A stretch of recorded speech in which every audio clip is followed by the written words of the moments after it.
Free trial. That's great. I turned it on super early tonight. Yeah, it's nice and cool for change. Please stand for the flag salute. Be led by the Executive Director of the Chamber of Commerce, Ms. Hope. I pledge allegiance to the flag of the United States of America and to the republic for which it stands, one nation, under God, indivisible, with liberty and justice for all.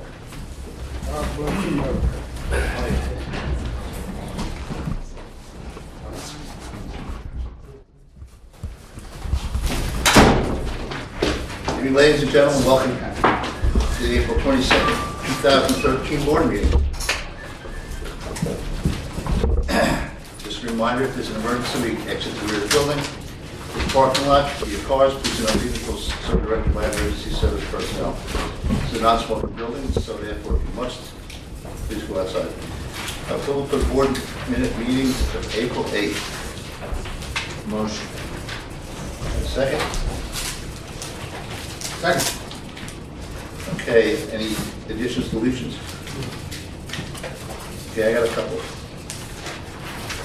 Page 1, down here, Patty, and I'll just to you later. We have lost $75,000 in tax revenue. Page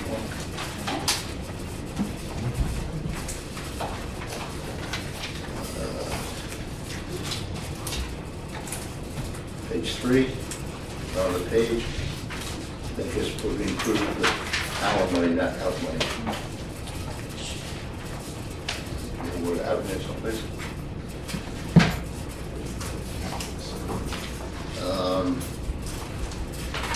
Okay, we're going to page 4. 1, 2, 3, 4, 5, 6, May primary stated. And it says, because we are going to be doing the area by sunset,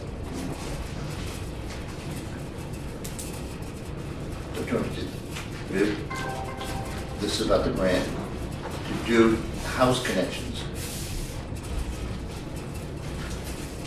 To do house connections at the end of the sentence. Makes sense?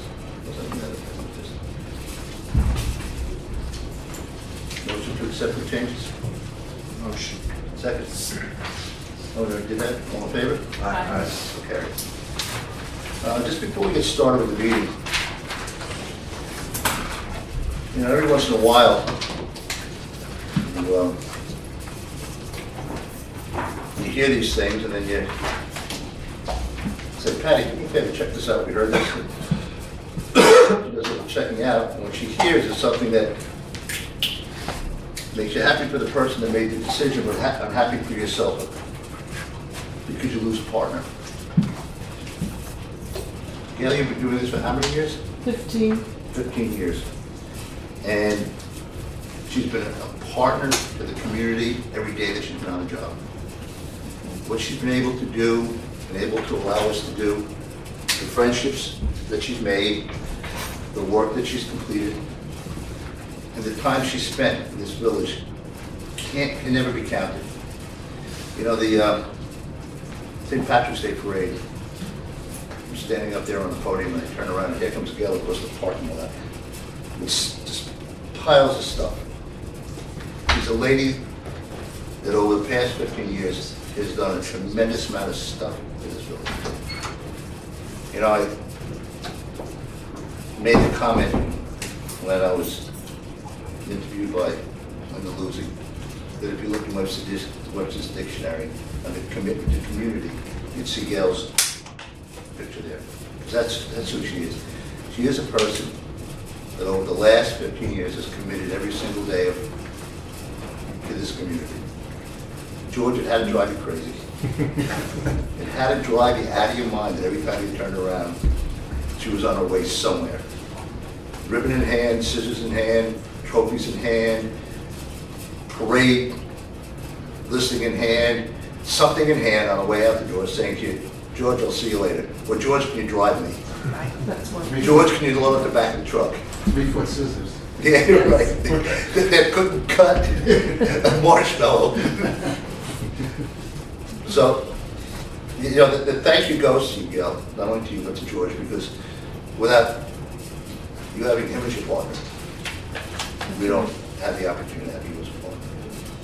And it really has been a wonderful experience for me, because my hope is that somebody that takes your spot cares as much for this village as you do. You know, and you know, over the years there are things we've agreed on and things we haven't agreed on, but we've always found some place to find agreement to make it go forward. And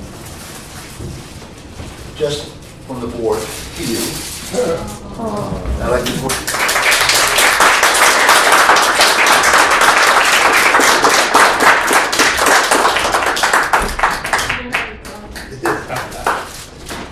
really do appreciate every. I'm going to miss all of you. It's been wonderful for me. And it's really with your help that this has been possible. Well, without everybody here, there's no way. But thank you very much. Thank you very much.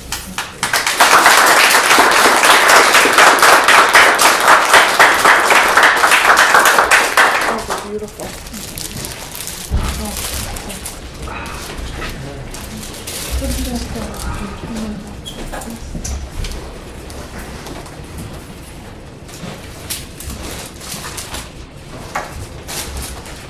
Mr. Cross, you're up.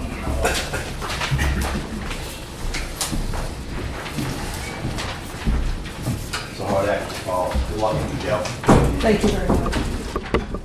Okay, I'm going to do the bills first for the period of April 15th through the 22nd, a total of $423,630.03. Five largest of those bills. First one was New York State Employee Health. May's Insurance, $104,758.83. Cronin and Harris for tax associaries, $35,000. Fleet Pump, $12,219.36. These are for UV ramps for the sewer plant. That's the final disinfectant on the sewer treatment. Russell Reed, $11,507.30, sludge removal, and integrated wireless for reprogramming of radios or semi-annual maintenance of $10,241.50, and they total $173,726.99. May we have approval? Motion to accept is presented. Motion. Second. Second. Any other questions? All in favor? Okay, I do have some other things. I have budget adjustments.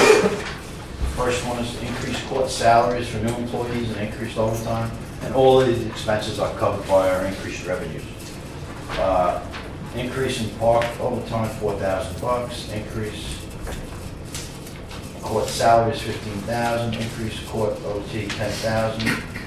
Any services, $6,000, and court fines, $35,000. If I can have approval of these adjustments. Motion. Second. Second. All in favor? Aye.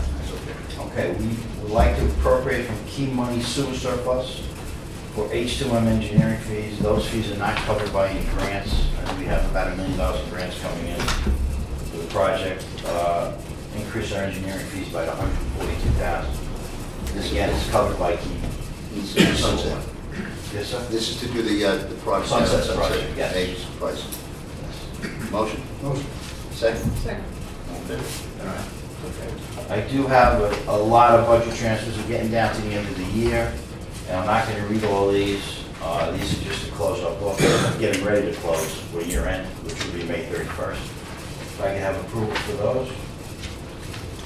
Motion. Second. Second. All in favor? Okay. One other thing I need to do is have approval for the general fund to loan community development fund, $18,686.39. This is for a call for salaries, and we do get this back within a week or two. Motion. Second. Second. All in favor? Aye. And I do have for you, your information of cash balances as of March 31st at the bottom of the first page. Thank you very much.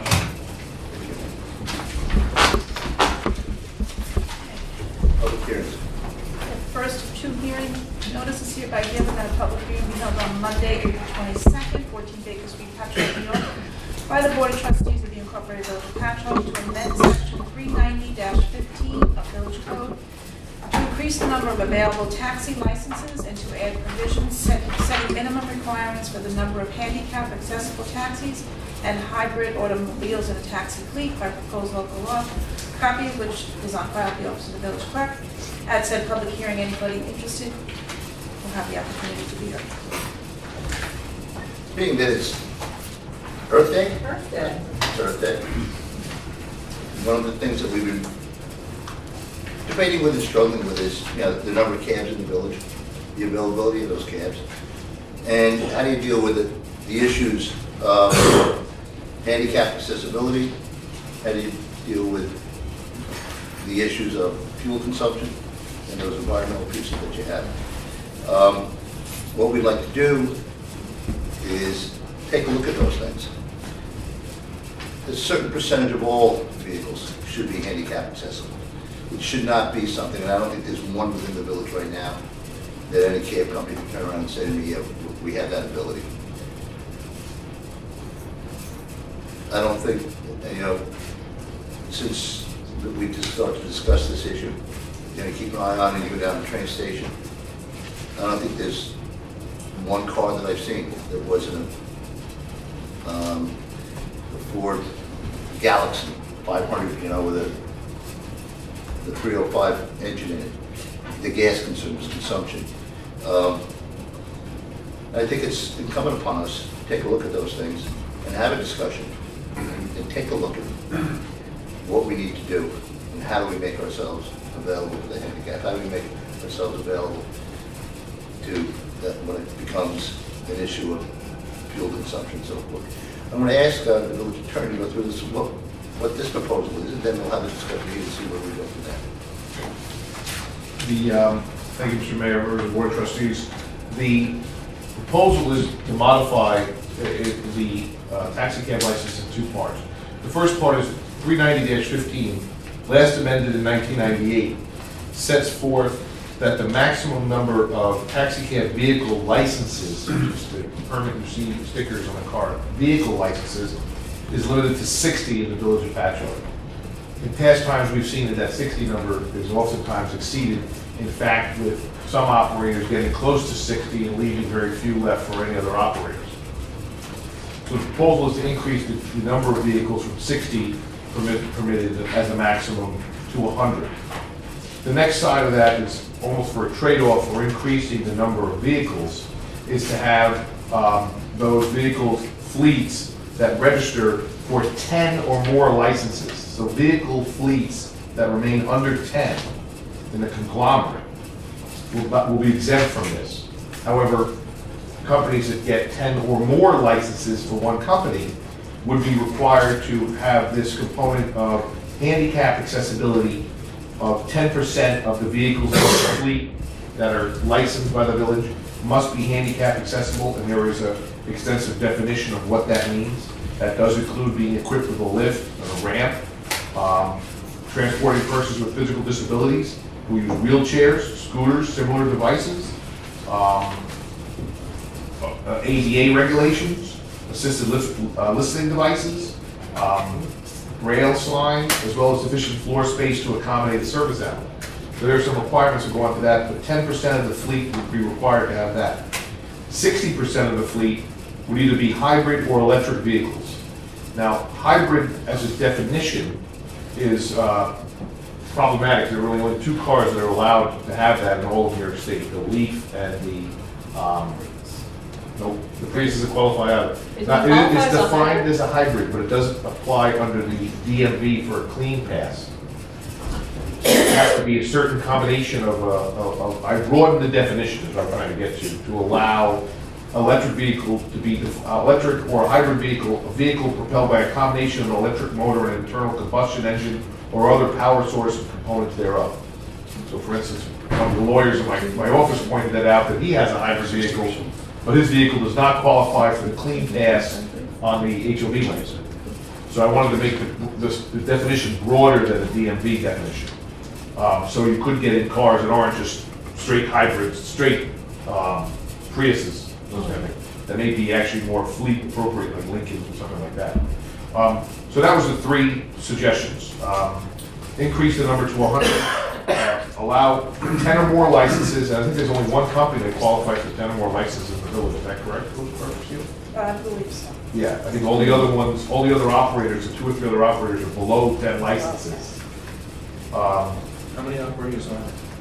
4 or 5, I think. Yeah. Okay, so there's one big. Yeah. Yeah.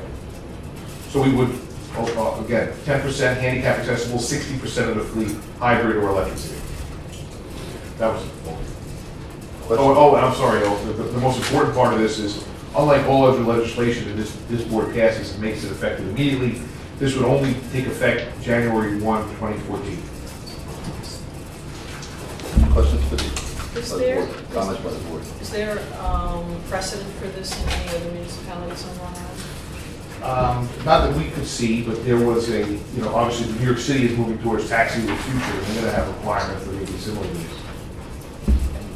How do our handicapped residents get around now? I don't know. Anybody have any idea? Because they must get around, Probably private transportation. probably private transportation. Brian, in the evening, I see a lot of cabs in the village now, and a number of them are parked in spaces on Main Street. Looks like they're not particularly waiting for a fare to come out, but just roaming the village to wait for fare to flag them down, which isn't a bad thing. But are there any regulations that they can't do that? They're allowed to. As long as they observe the time limit. Okay. As the proposed legislation is currently stated, the taxi company that has more than 10 cars is going to have 60% of their vehicles be hybrid or electric in 1 year. I find that objectionable. I would say that we should say 20% in 1 year, or they should replace Like their phase it in. vehicles Like a with phase in. hybrid vehicles. Phase it in somehow, rather than having, I mean, you know how much this handicapped vehicle is going to cost? Well, those are certainly possibilities, the board wanted to consider that. The current fleet that has more than 10 vehicles, I believe it's Lindy's, they currently, it seems to be storing their vehicles on Route 112. They have all the proper zoning approvals and permits to be using that property to operate that. I don't know. Is it within the village? Yeah. It has to be. I know they had a zoning application Yeah. on that property. I don't know what the result of that zoning board application The was. original zoning application had a 50-foot antenna. Okay. Created a great big controversy. I don't think there's any 50-foot antenna there. Well, there is an antenna on top of the building, which is above 50 feet, so I don't, yeah, there is, if you go past the property, there is an antenna on top of the building. And I know the zoning board had other concerns about the traffic pattern coming in and out of there, so it just, I saw original opinion that was, I don't know if it was modified, but it was denied their application at one time, so I don't know where that's. We can check that out, let's finish up this piece of it, then maybe tomorrow we'll take a look, I'll get a look at it, find out what the status of that. That'd be okay helpful. also. Yeah, that's an enforcement question. That's a building and housing question. Any concerns about the way this thing is put together? I think it's a great piece of legislation. It's something that, being Earth Day, like you say, is a huge step in the right direction. And, the handicapped accessible vehicles, maybe they'll be hybrid or electric, so maybe we'll get a double bonus out of those things. So, I'm in all favor of this. It's a great piece of legislation. Yeah, I'm somewhat in agreement with Tom in terms of phasing in of it and Lori. I think we should take a look at it, take a look at this just in terms of how do we get it in place? The most effective way of doing it. So it's a large expenditure for business. The risk is the whole thing might be thrown out and then we're nowhere with it. What's that?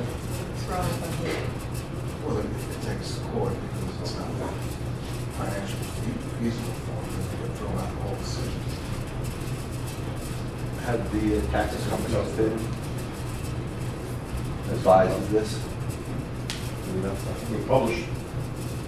Did we get any response from them at all? I don't see any of them out.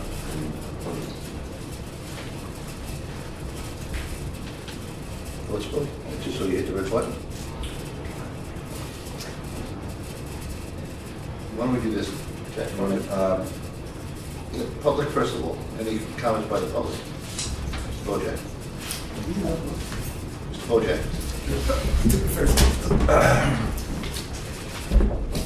Thanks, Mayor. John Bojack, 8 Knoxon Street. Actually, I guess I do agree with you, Trustee Ferb. I think maybe some time might be necessary, but it sounds like a good bill otherwise. I mean, these are legitimate public policy goals. The handicap need, transportation, without a doubt. I think it's a good public policy goal to, Earth Day, whatever day it is, to start to convert all these vehicles as much as possible to other forms of more efficient, cleaner kinds of transportation. Well, I do have one question, which is, it sounds like this bill only applies to Lindy's. No. No? No, it would be anybody who applies for more than 10 licenses. But in fact, that's on the Lindy's. Yeah, no, there were other, I reviewed it beforehand, yeah, there were approximately 4 that were there. No, this is, I can unequivocally state this is not just targeting one food company. Because I was going to say, then probably Lindy's would just drop out and then no one would be affected if that was the case. So that's the other thing I wanted to say too. I know the village populace is crying out for more taxis too, so it's good that you raise the number. Maybe you should raise it higher actually, considering the needs that seem to be occurring lately. And maybe bring down the threshold. Maybe your fleet should be defined as 5. That way you will get more compliance and more vehicles with enough time to pay for them, because I think that's a fair criticism to make, that some of these handicapped vehicles could be expensive. No one seems to know exactly how much they would cost. You should know, we start to impose that as a requirement. But with those qualifications in mind, it does sound like a good model piece of legislation with a few things to be rectified. Thanks. John kind of covered it, and better said than I would have. Okay. I'd like to make a motion to reserve decision. All right. Oh, yeah, So there's 60 permitted taxi cabs allowed in the village now. How many taxi cabs are actually in use at one time, at the max time? Is it 60 or? I don't know that. Well, actually, based on the licenses that we have, and they're required to not only have the cab registered, but the license. Right now, we currently have 44 licensed drivers. Right. Could it be possible, I just don't think 60 cabs are utilized at any one time. So maybe a cab company was trying to lock up the licenses to lock out competition. And now instead of complying with a good piece of legislation, they might lower the threshold and just go with 9 vehicles. And another concern is, I guess a lot of handicapped vehicles with an SUV with a battery pack, it might be kind of problematic to make it a green vehicle handicap accessible. You know, I think it's a great idea. yes, even in the city, they got those Ford Escorts, I guess, those cars. that are- Well, that's not what this legislation meant. It wasn't meant to be, it's not drafted to read that way. If I gave the impression, I apologize. It was not meant to be mutually exclusive, that the hybrid vehicle had to be the Right. handicap accessible vehicle. I That's why the understand, but percentages were I'm different, just thinking 60-10. I'm just thinking from a business point, that an owner might want to, if he's buying a new vehicle, try to comply with both parts of the legislation at one time. It might be cheaper. I gotta imagine that the manufacturer is gonna make these cars safer, I guess. Right, but I just, my concern is that if 60 cabs aren't being utilized at any one time in the village, would Lindsay say, all right, you know what, I'm just gonna register 9 cabs, and then I won't even have to comply with the handicap component possibly. But see, it's a manpower issue, that's why you have the 43, 44, you got the guys coming in at 6 in the morning for the trains, you got the people sitting at 6 to 12 at night looking for the trunks, bring the train, so I think that the 43, 50, or 60 number probably works over the course of a week, in the course of the day, You need that kind of manpower for the coverage that you need for 20. Most of these cabs are 24-hour deals also, so. 24, there's 44 drivers that drive. How many cab companies? So they're not just driving in the village. You know, Right. That allows them to go to the train station, allows them to be in town, allows them to be in different places. I don't know. That's, not being in that business, I couldn't tell you. You just might find yourself having less people register there, getting a permit for a cab. What will they? Yeah. Well, thank you. Thank you. Any other comment? We heard two good things. I think that we should make the fuel-efficient vehicle requirement on anybody who has 5 vehicles. So that, but also phase it in, over 3 years or something like that. Or say that, whenever they replace a vehicle, it has to be a fuel. That's good for them too. Some of these fuel-efficient vehicles are not there yet. It's very easy change for me to make if the board wanted to make, change the targets from 10, well, the number of 10 and more, they could change that as was suggested. They could make it target numbers so that, say, by January 1st, 2014, we'll have 5% handicap accessible and 10% hybrid electrics, and then ramp the numbers up.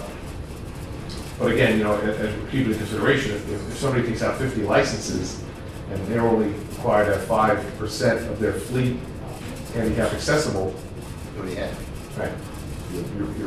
You're talking 2.5. rounding errors. It's nothing. It's an impact. So why don't we make it a 6, bring it down to 6 to start, and then we'll make it a ratio of the size of their fleet. It has to be compliant. Certainly if they're going to buy a new vehicle, they're going to realize they're going to have to get monthly exams. If we compel them to. But they're not going to keep a gas guzzler on the road anyways. Maybe they would. Yeah. They probably would for the trade-off. Well, What so the should make cost it a is. ratio to the size of their fleet. A certain percentage of the size of their fleet should be by a certain date. I would keep the handicap requirement on the larger fleets, because, when we see how much it costs to have a handicapped vehicle that meets all of the ADA requirements and so on, we're gonna fall out of our chairs, okay, because it's a lot of money. When you find out that an ambulance that services the village costs $250,000, $300,000. So these specialized vehicles cost a lot of money. So I would keep the handicap at 10, 10% at 10. That's fine. So that way, when these big guys, they can afford it. Okay? If you got a guy who's got 6 cars, and you require him to get a handicapped vehicle, you may just leave town. It just may go capital, etc. On the other hand, I would make everybody get hybrid, fuel-efficient vehicles over time, and just ramp it up to 100% over 10 years. I have no problem with that. Force them to get that 247,000 mile Ford 350 off the road at some point in time. That's okay. But let them do it on a schedule that's not going to put them out of business. Well, I think the sweet spot is what the legislation has been drafted to try to provide is try to provide a percentage of your fleet. So if you had 20%, 20 cars on the road, let's say, this would apply to you. If you had 60 cars, you'd have to replace in 1 year from now, 60% of your fleet, you get 11 cars. It's not a dramatic number for hybrids, but maybe go lower than that, maybe go 40, 50, 60, as you phase it up. You certainly do that. But the numbers are not crazy. And by the way, I'm not so sure, I'm not convinced that the handicapped vehicles are all that wicked expensive, because with the New York City Cab of the Future target that they went through, there were alternative manufacturers that are making these taxis of the future, and they are handicap accessible in the back, and come in with ramps. Yeah, quite a bit, quite a few of them. Almost all of them in the back seat, they're almost taking the design of like a London taxi, with the larger back seats. Right. You know, and Yeah. the removable front seat, so that the wheelchair can be maneuvered and locked in certain situations. So there are many manufacturers besides just Ford Crown Victorias that cruise around the town. If you list, Tom, would you touch base with Brian over the next week? Guys come up with a couple ideas, circulate it to the board. Does anybody else want to sit in on it? They can, but I seem to have a real strong sense of. Well, I just don't want the businessman to get posted. I'll let you two guys mud wrestle over it. Keep the public hearing open until Yeah, next, keep it open to carry it to the next agenda. Reserve one. Motion to reserve, Steve? Okay. Motion. Second. All in favor? Aye. It's okay.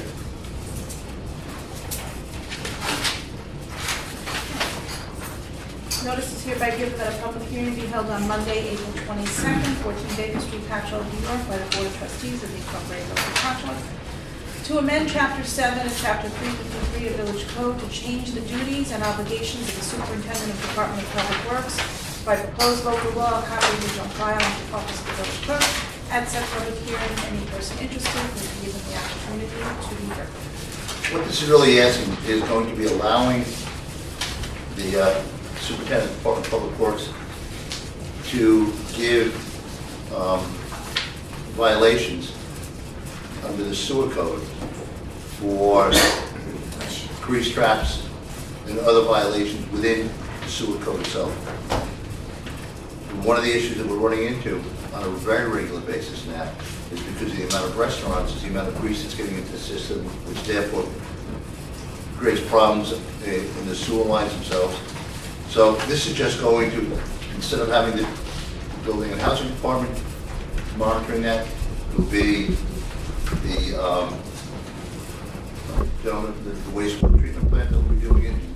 Trustee, Superintendent, Highway D will have that opportunity to get violations. Correct. Yeah, that's exactly correct. Any thoughts on that by the board? I think it's an excellent idea. One of the problems we're running into is training the building and housing people to have the expertise to know what they're looking for when you have people already who have now worked in the system and understand it. So it's much easier just to give them the authority to do it. And it eliminates 3 people having to stare into the hole to reach the violation. Because as the code was written before, with the board or their designee, now the board is proposed to authorize the superintendent of public works and the sewer plant operator, which are 2 specific positions, to issue these tickets. Instead of before, the process would be the sewer plant operator would have to go get a code enforcement officer. They both would go down, and the sewer plant operator would tell the code enforcement officer what the violation is, and he or she would issue the ticket. Do you think that we should throw Ruby in with that as well? I asked the superintendent, and the concern from both the superintendent and the village prosecutor was to limit it to these 2 specific job positions. Well, Brian, right now, we're just limiting this just to the superintendent, right? No, and the sewer plant operator. Page 1, 2. Do they issue a ticket or a notice of violation? So it depends. One then the other. Notice of violation, it's not cured, then particularly. And Superintendent Green is going to now assume the authority that was previously in the building department with regard to the pump out records in restaurants. Establishments are required to keep grease trap, pump outs that they've been cleaned out, traps that have been cleaned, regular certifications. Some do it themselves, but some have commercial businesses and they have to keep those records, certify them to the superintendent. Because the grease is one of the problems with the operation of the sewer plant, especially the pump station. You know, this will not necessarily take that responsibility away from the building and housing department. They'll still have the authority to do it, but hopefully this will make it more effective and more efficient. Any other comments from the board? I think this will allow them to stick to a more regular basis for a regular schedule for the grease trap inspection as well, without having to take, We don't have a lot of times too, you know, Joe, that they'll get called, there's a problem, now they get there. So now, the problem gets cured because you gotta cure the problem. But it happens on a Saturday, and you don't have the availability of a building or a housing inspector to get there immediately to give out the violation. So it's kind of like, this allows it to happen immediately. Comments from the public? A motion? Motion. Second? Second. Okay.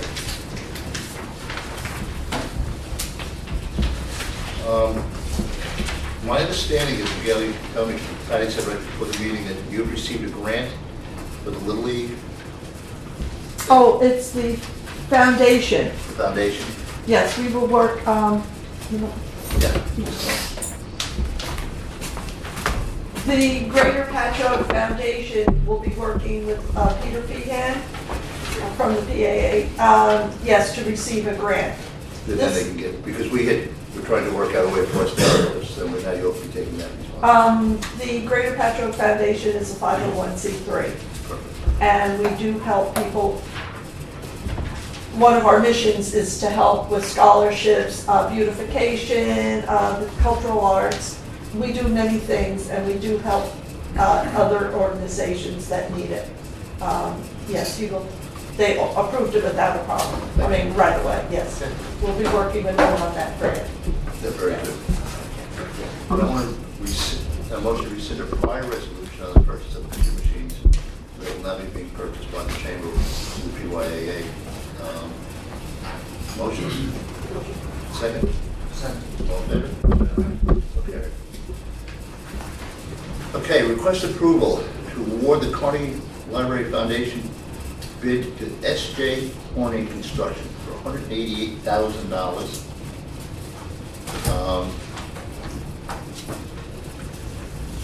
We hope, hopefully, with any kind of luck, they are prepared to get started hopefully within the next 3 to 4 weeks. It sounds like. The library will be picking up a portion of that $188,000. The $188,000 we will be receiving from TriTech $250,000 towards the.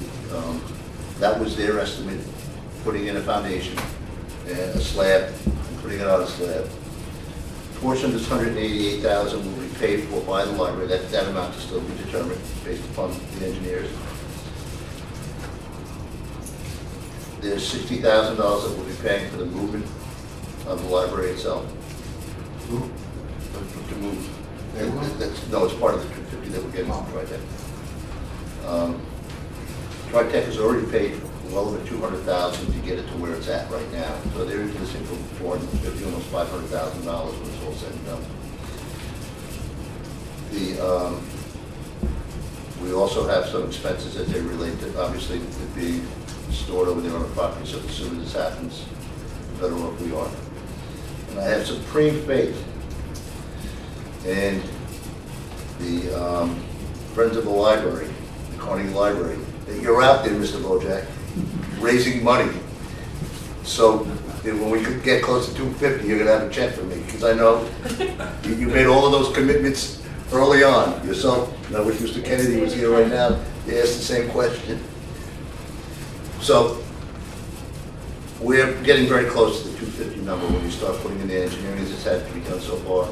And with any kind of luck, we'll stay within that number. But I'd like to have a motion now to award the Carnegie Library Foundation bid to S.J. Horning Construction for the amount of $188,000. Motion. Second? Second. All in favor? Aye. Opposed? Opposed? No, I'll go with that. I was waiting for it, Bill. See, I can tell you, sometimes I know, and sometimes. Well, how much have we spent on it sitting there? Well, the thing about it is, it's coming out of the 250. Is what it is. $2,000. How many months? That's all. Yeah, I mean, this is gonna cost us money, Yeah. not a lot. Because of the 250 that they've been already committed. And that was the amount they had moved it. In fact, their initial amount was $250,000 that they had budgeted for this. And it was, because they figured they were gonna take it, move it, and put it someplace immediately. Well, we took it, we moved it, we put it over, and So like I said, there's probably close to $500,000 once all said and done. Let's not forget that they paid $1 million for it. Yeah. Okay, Let's not rehash that whole conversation, Tom. we have a request for approval to allow a peddler to sell homemade candy at the back entrance of the Bobby's Bros Supermarket on Saturdays and Sundays from 12 p.m. to 5 p.m. for Village Code 306-11. We received a letter. Sure. Honorable County, this is Jose Bonilla, the owner of Bravo Market, located at 179 South Ocean Avenue, Patchogue. The reason for this letter is because I would like to have permission from your department to have Mr. Luis Jardin sell outside of the supermarket a sweet called Escamilla. This is a homemade candy made of guava that looks like foam and is served in a cone. I, as the owner of Bravo Supermarket, give Mr. J permission to sell this candy outside the back entrance of the supermarket. Mr. Jadon will be selling this candy on Saturdays through Sundays from 12 to 5 p.m. for the entire year. Please, your entire board is invited to try this delicious homemade candy. If you need more information, do not hesitate to contact me. Sincerely, Jose Bonilla, owner of Bravo Supermarket. Questions, thoughts? It's on their property because they own that parking lot in the back. It's not on any village land at all. It's on the sidewalk in the back. It's in the back. What is Village Code 306-11?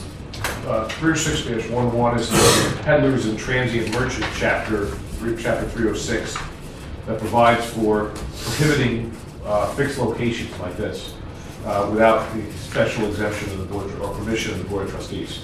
And nobody can be in a fixed place for more than 30 minutes without permission of the Board of Trustees.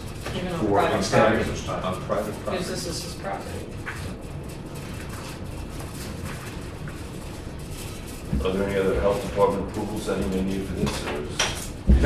He potentially might, if that's really his responsibility. We have no responsibility for that. So it's like any other product that he sells in the store. Because I was concerned about that.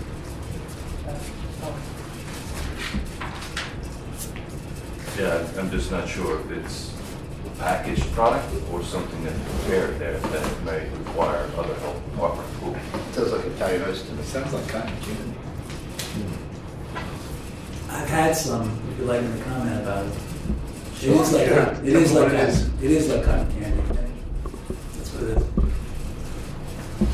Where is it made? Like, when you get cotton candy, they make it right in front of you. Does he make it at home and bring it all? It's in a canister and he scoops it out into a cone.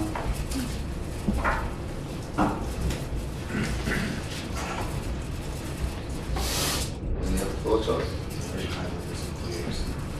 I would only want to say that if we approve this, we approve it with the caveat that we're not approving it as a product. So that would be the purview of the owner of the store. You can condition it on the grant or whatever health department approval might be necessary. Yeah, I would feel that. Want to make the motion? I'll second. You want me to make it?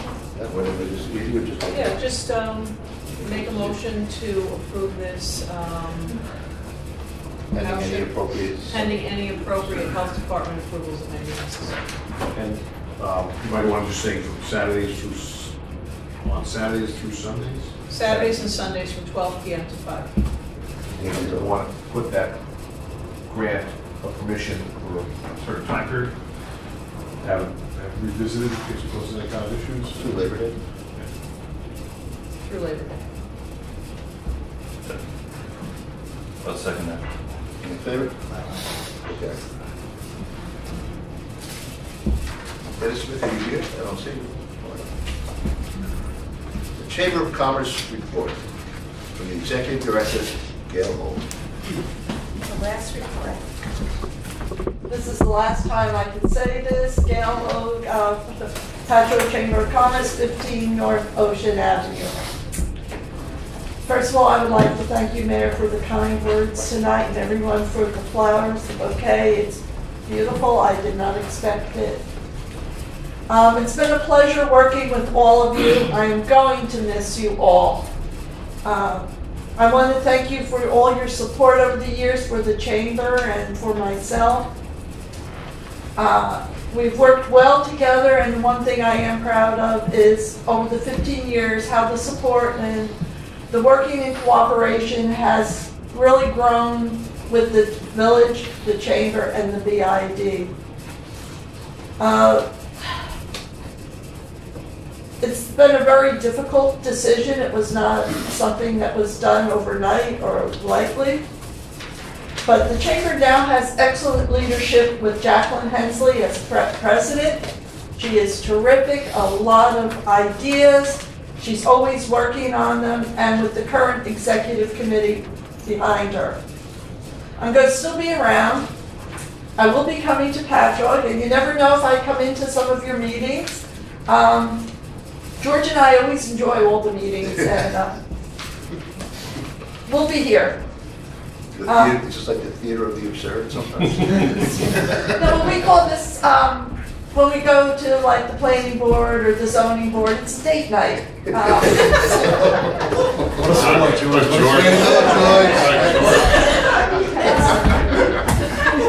Is he taking for dinner at the brick house? Tonight he did, yes. We do. Really, I do have to say that he has been a big help with me over the years. And you're right, anytime I need anything, he's running to pick it up for me, coming into the office to do work. He's an unpaid volunteer, well, he's a volunteer, so he's unpaid, but he's the one that has done a lot with me. We'll see how we get along together at home. We're not too sure of that. He thought this was a good idea until he did comment, I'm going to upset his routine. So we're not too. But I do say I will be around. Mayor, I will be at the Temple Beth El, their brunch honoring you. Thank you. It's May 18th. I will be there. Still doing chamber business. Our beautification fundraiser is this Wednesday on April 24th. We're having lunch and dinner at on the Barefoot Princess at Harbor Craft. I know Karen Furr, Paula Murphy, they have been making calls. I will be seeing Trustee Furr, Attorney Egan there. I'm sure others have made reservations. I haven't been told yet of all the people. But I look forward to seeing you then. Deputy Mayor Krieger, I wanted to congratulate the theater also on Cinderella on Sunday. I had a good time there. It was a very good performance. And I understand they do lots of different shows, that group. One request, though, you need a lot more booster seats. I was trying to figure out if maybe you can donate 10 booster seats, and then when you go to the theater, there'll be one held for you, because we were there early and the theater was still not even half full when the booster seats were out, and something like that. And they're great shows. That's where I seem to be going. But I really wanted to thank everyone. I am going to miss you. I'm going to miss working at the chamber. It was time now, really, for family time, and that's what we'll be doing. Thank you so much for everything all these years. Thank you. Thank you.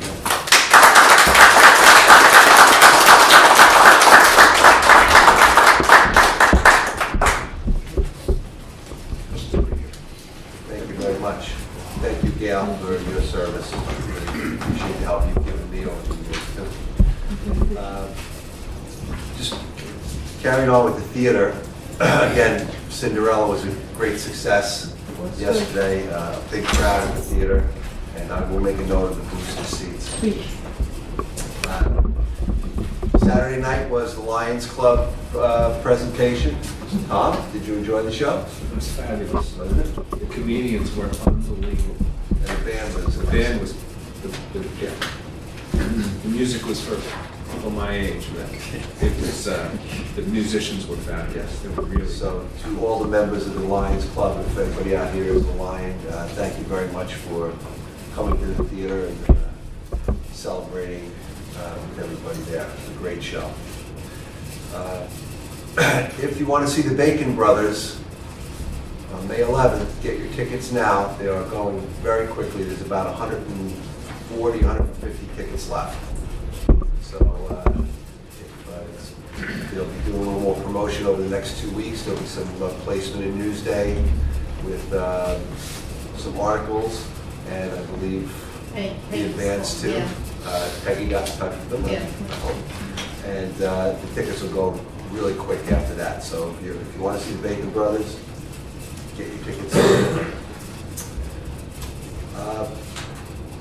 Now to the advance, I'd like to congratulate Linda Luzzi for the wonderful awards that she and the newspaper and other reporters at the paper received. From, what was the... It's a New York Press Association. New York Press Association Award. How many did you receive? We got 11. 11 awards Yeah. for our local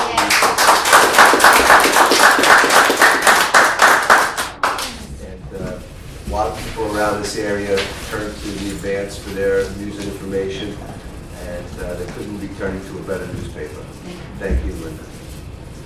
I'd like to request approval to award the bid for the purchase of two 2014 Jeep Patriot 4x4s to Browns of Bellport, Inc. in an amount not to exceed $22,269 each. These are for public safety, and I'm sure the men over at the Village Garage will be happy to get rid of the open cars. They can start working on some of our vehicles.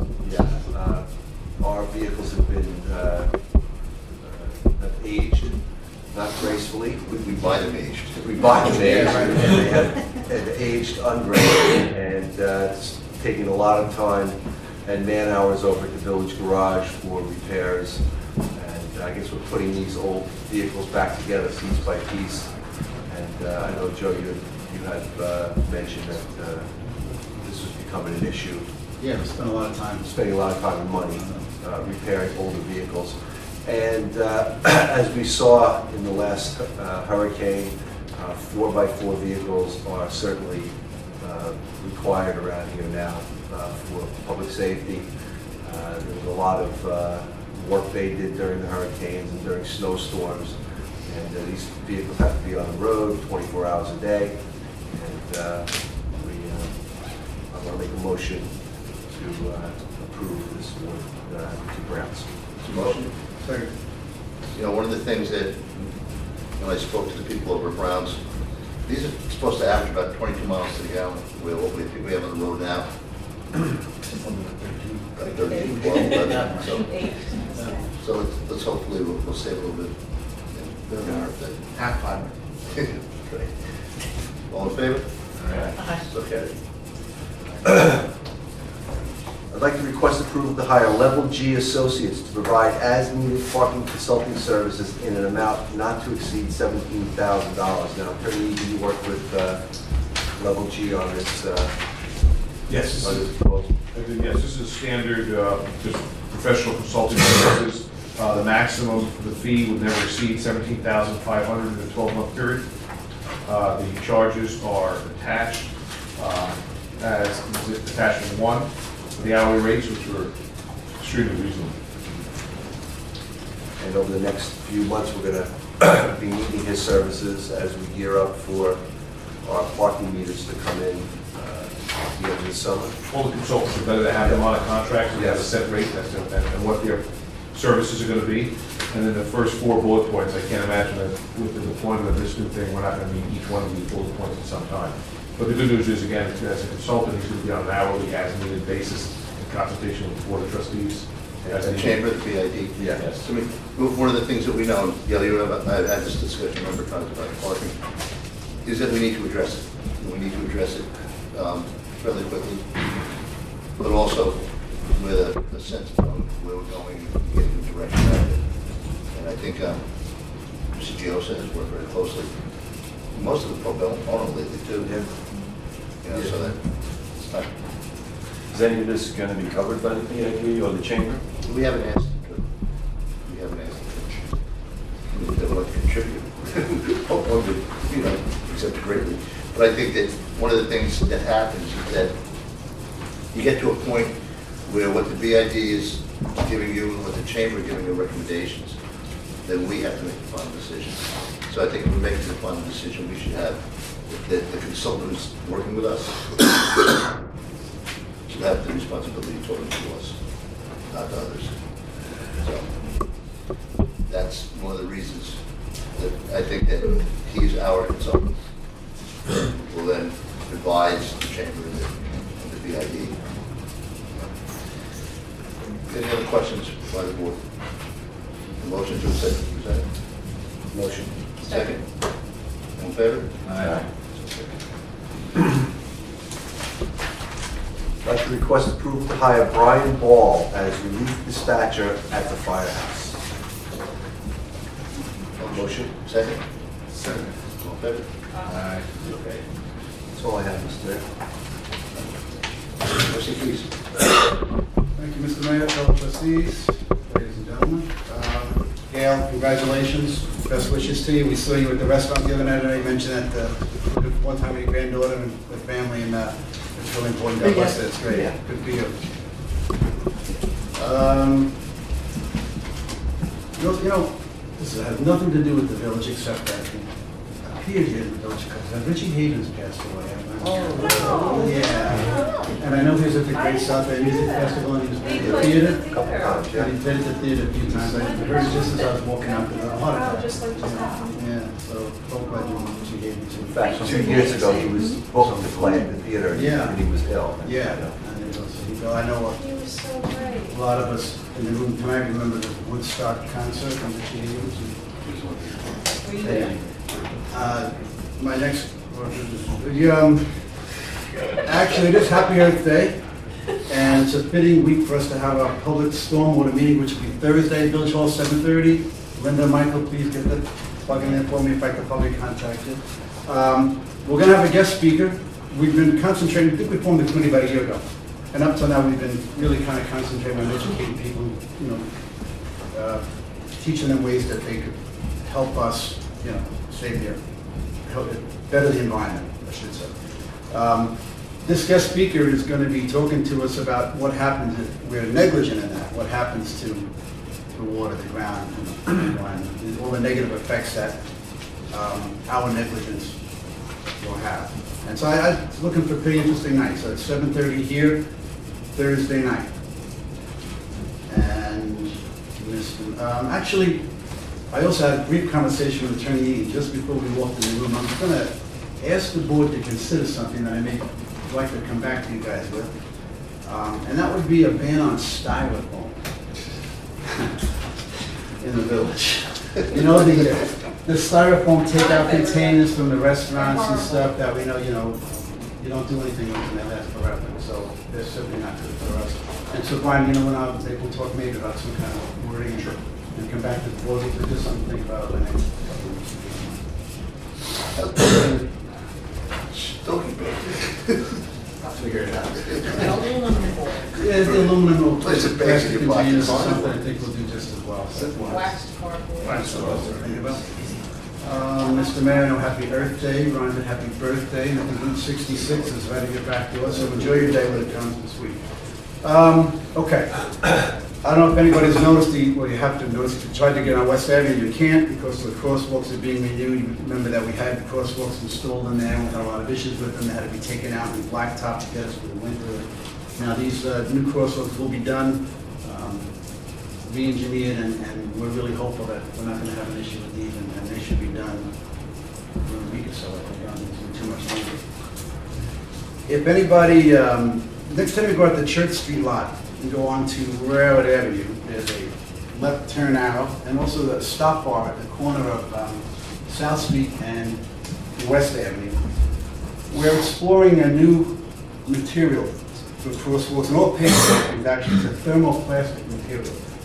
You apply it and then you use heat to kind of, settle it into the pavement. We think they're going to last longer. It should stop us from having go out and paint every year. These things should last for a couple of years. They're brighter, they're reflectorized. I'm not sure the price. I mean, these were the samples, these were the freebies, what we have, so we're going to observe them for a while. We talked briefly about, Joe and I have been talking briefly about maybe using it in the theater walkway. I know Dennis isn't here tonight, but we're going to try to meet with him. They're going to do the lights at the theater crosswalk, the lighted crosswalk, and we're thinking about maybe using this material. But we're just looking at it. We don't know what kind of project that will turn into, so you may or may not see. But just some other things that we're exploring at DPW, trying to find cheaper ways to do things, more efficient ways to do things, find ways to install stuff that's going to last longer and be less of a maintenance headache. Tonight, Mr. Mayor, I'm requesting approval to award the Railroad Avenue sewer replacement bid to Agile Contracting, an amount not to exceed $193,863. I think our one ballpark figures were like 2.25, so this 193 is a pretty good figure. That's a Motion second. Second. All in favor? Aye. I'm requesting approval to hire Jadeco Construction Corporation to install curbing, sidewalk, apron, seating, and topsoil at 380 Bay Avenue in an amount not to exceed $27,845. And that's a motion. Second. Favor? And with that, it's not in the agenda or in your package, because I just got it this afternoon. Rosemont, we had met with them, and they did come in with a price today to do the blacktop, the pavement for the driveway and the parking areas. And so I'm requesting approval to hire Rosemont to install and pave the driveway at 380 Bay at a cost not to exceed $25,000. The cost they gave us was 24 and change, so just make it not to exceed $25,000. We'll get it all done, rather quickly now if we approve it tonight, the curbing in the driveway, and that'll be done, ready for the big season. We're going to be happy enough driving on the dirt and then let it in. Where are we getting the money? Sewer, it's coming from the No, sewer. it's coming out of the pool. No lifeguards this year. Keep your water. No water. No, we'll take it out of that sewer. Surplus money. Anyway, that's a motion. Second. All in favor? Requesting approval to purchase, which comes up a state contract, 2013 Ford E-150 cargo van, and an amount not to exceed $19,057.89. This will be used by our crew at the sewer plant. They currently don't have a vehicle. Comes out of sewer fund. And that's out of the sewer plant as well. And the purpose of that is for them to, Well, a lot of times they're running around, they're going down and check out if there's problems at pump stations or any issues, any sewer issues, drains, tools, equipment. They have nothing right now. What if they're on a panel truck? No. Well, yeah, well, the one truck they have, the problem that you have is bigger pumps and those things. Like this weekend, they had a problem on Southwest Avenue. Let's go down, you gotta load up everything and unload it this way. We'll have a truck ready Right. to do what they need to get done. Second. That's a motion. Second. All in favor? Thank you. We're requesting approval to purchase of a state contract, a 2013 Ford F-250 truck, in an amount not to exceed $29,707.64. We lost Highway 11, we lost one truck this year. Highway 12 is really kind of on its last leg. We expect to lose that very soon. I'd like to replace one of those trucks with this 250 and probably to use for a new most of and where's this money coming from?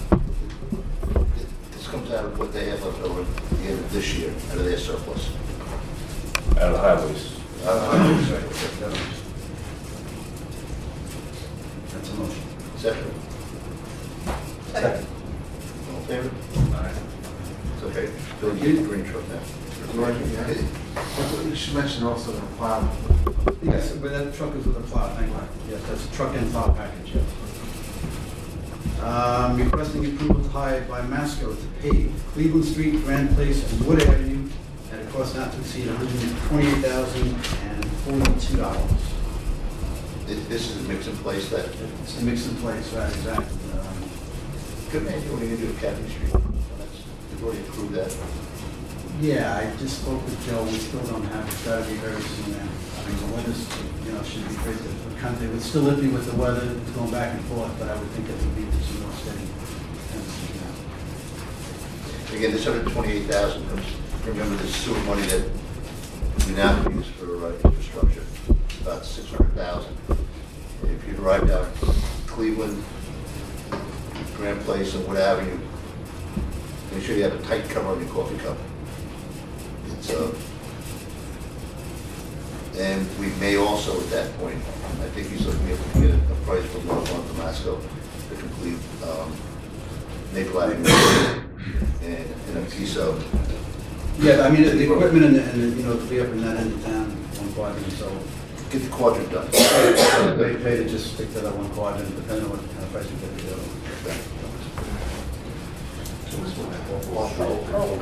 Between up and Cleveland, you got Wood Grand. If Rockland is on Wood does. Yeah. Oh, okay. Is that it? No. Is that? No. So that's a motion, Mr. Mayor. Second. All in favor? Aye. Requesting approval also to hire by Masco to crack fill South Ocean Avenue at a cost not to exceed $18,800. I think that was paid in like 97. Back when they grabbed. Oh, remember that? Yeah. Like 97, 98. That's awful. Second. All in favor? Aye. Thank you, Mr. Mayor. Just one other thing, if I could just take a few minutes. At our last meeting, I think a resident had a question, which I feel I kind of cheated on the answer. We're giving a proper response, and I think the resident deserved that. I don't have any problem with a resident coming up and asking any kind of question they want about what we do, particularly the budget, and it's their money that we're spending, so people want to come up and ask questions about the budget. They certainly have their right and almost a responsibility. But last meeting, a resident questioned the value of Lou Garofalo, or at least the position that he holds. And I didn't really feel like I gave that a proper response. Lou himself happens to be, I think, one of the most dedicated and efficient employees the village has. He's been around for about 24 years, goes about his business thoroughly, efficiently. I think any of you guys who have ever dealt with him would agree. And even the entire DPW department, actually, I think is just a few months ago, we were applauding their accomplishments for snow removal and what they did in the storm, and so it's a good, group of guys in it. And I think the question may have been more about the position than the person. DPW, I mean, we kind of have our hands in everything the village does, somewhat. We're maintaining, upgrading the fields, help to prep for the parades, we're planting trees for Lori, maintenance in the theater, the bid and chamber also use DPW services and men as well as the CDA. So we kind of have our hands everywhere. And with all the new construction in the village, the sewer hookups, sewer inspections, it's a pretty busy place. And it certainly calls for not only the superintendent, but the position that Lou filled as well, and he filled it very adequately. We have 25 to 30 great guys, but they're different personalities, and you have to kind of learn I used to, when I worked, I consider myself kind of like a den mother sometimes with people. You have to, you want to be productive every day. And so you have to learn to arrange assignments for the day, when you know you're going to get the most productivity. So anyway, I just wanted to go on record and say that because I just felt like I shortchanged the person who asked the question. I didn't think I treated that fairly. So I hope that was a more thorough response. I know she's here. Can I respond? Certainly, unless you want to wait the public to be heard. I don't know. You brought up the issue. I wasn't questioning the value. I asked how his responsibilities differed from Joe Dean. Right. My husband is, as I said, a highway superintendent in another village, a much smaller village, so I would never devalue that position because I know what it entails, especially with storm problems. However, I did make the point that he made more than the village clerk, and the only thing I can say about that is try to run the village without the village clerk. See where you're at. No argument with how valuable a village clerk is done whatsoever. Trustee Green. Good evening, Mr. Mayor and board members. I'd just like to echo the comments of the mayor and Trustee Keys. Thank you, Gail, so much for everything you've done. You know, our legacy is measured by, you know, the condition in which we leave things, and the village is a much better place having you at the helm of the chamber over the last 15 years, and it's been a pleasure working with you as a liaison for the chamber and as a member of this board. You always have such a positive attitude to every meeting that you go into, looking for good solutions. So I really appreciate all of your efforts, and George, thanks so much for being a partner as well. It's, you're going to be sorely missed, that's for sure. And please come back and visit often. We will, thank you. At the last chamber meeting, there was a question that was raised by one of the members. Actually, Jackie had raised the question about the Church Street parking lot and our plans of metering that lot, and whether or not we could designate or reserve a certain percentage of those spaces for employee parking. There's a great number of merchants and business owners in that quadrant that are very concerned about where they're going to park, you know, and out of the 200 some odd spaces that are in that lot, if there's a way in which we could stripe them and award details to merchants or business owners that designates those spaces for employee parking. Mayor and I were just talking about that on Saturday night, and come up with a solution to that.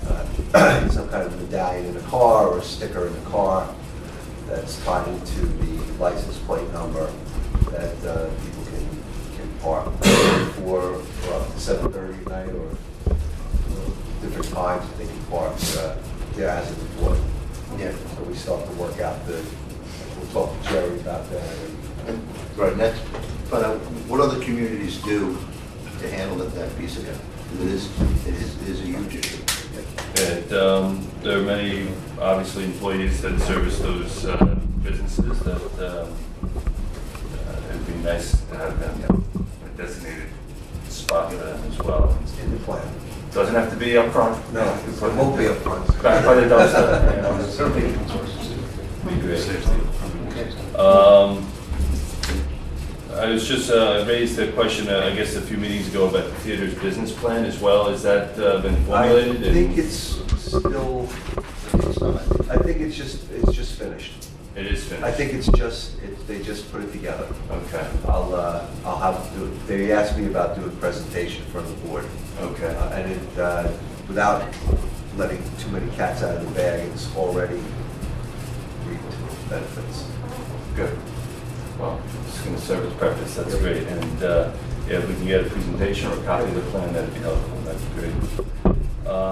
And I guess, is there any applications for 508 South Ocean Avenue? And you know, it's a question that's been raised from some residents, and just wondering what's planned for that property.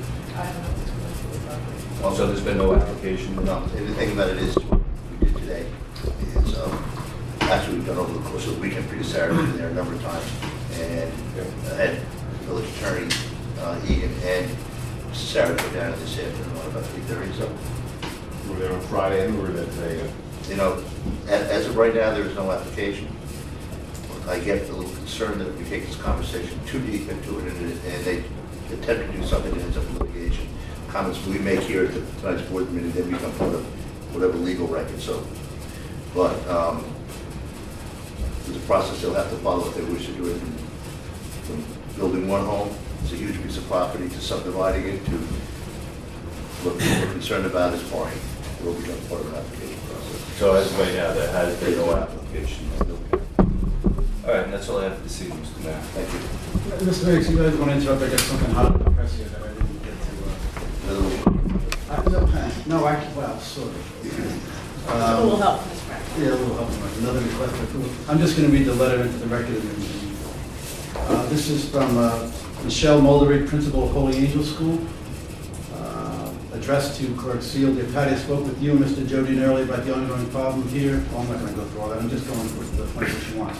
I'm writing to see if I get a school sign with a speed zone posted around the school grounds. The point I am most interested in is near the rectory on Amity Street. However, the other areas need signs as well. I spoke with the pastor, Father Tom Purrs, and he's in agreement too, so I guess maybe we should take a look at this first before we request approval for anything. I think that we should take a look at what we do with the school signs. Yeah, okay, yeah, I'll do that. I hadn't read the whole letter yet now, so yeah, I'll go take a look at this, I'll get back to you on that. I know that they have concerns because the cars have been came out of the train station and they cutting through. And, Yeah. She met with John was there today when he told her to call me, so I think he's already discussed it about what we need before approve it based on that. yeah, I think that whatever recommendation. Requested to approve to install signage for Holy Angel School as needed. That's a motion. Where are they looking at that? Where is the sign? By the rectory. By the rectory, the driveway going into the school, people are cutting through there to go to the train station. I mean, it's, Because they bypass traffic, like, Yeah, Washington Avenue, make a traffic left, light. make a right, throw in, you're into the train station. Instead of going to Cedar and going directly, you know, just, I know why. 6 feet. The same thing coming out, you cut across, out, and you're down south. So I guess it's Patty said Joe probably got the deed. Going south. Speak with him. I'm requesting to install the signs as needed in the Holy Angel School on Amity Street. Second. All right. Okay. Thank you.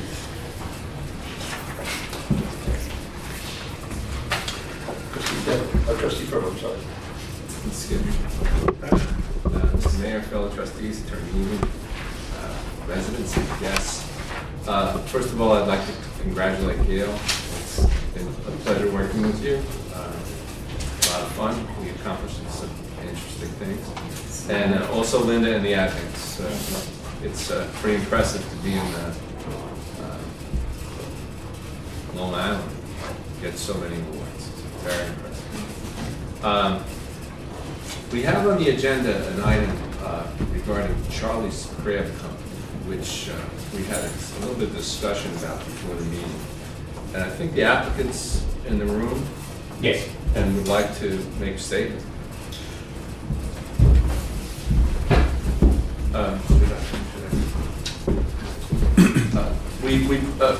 For those of you who may not remember, we put out the village owns the Crab Shack.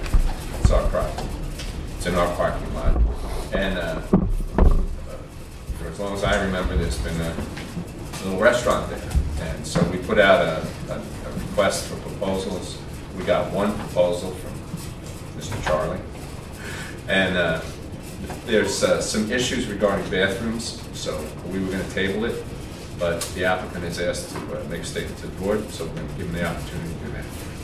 Sure, I just became aware, my name is Kevin Kessler, 92 Corey Avenue, Blue Point, New York. I just became aware of this as I walked into the building this evening, so Attorney Egan was telling me that I know the pool bathrooms are open until 7 p.m. We would be able to have access to those pool bathrooms, I believe, up until 7 p.m. We intend to close in our RFP response. Our hours would be to 8 p.m.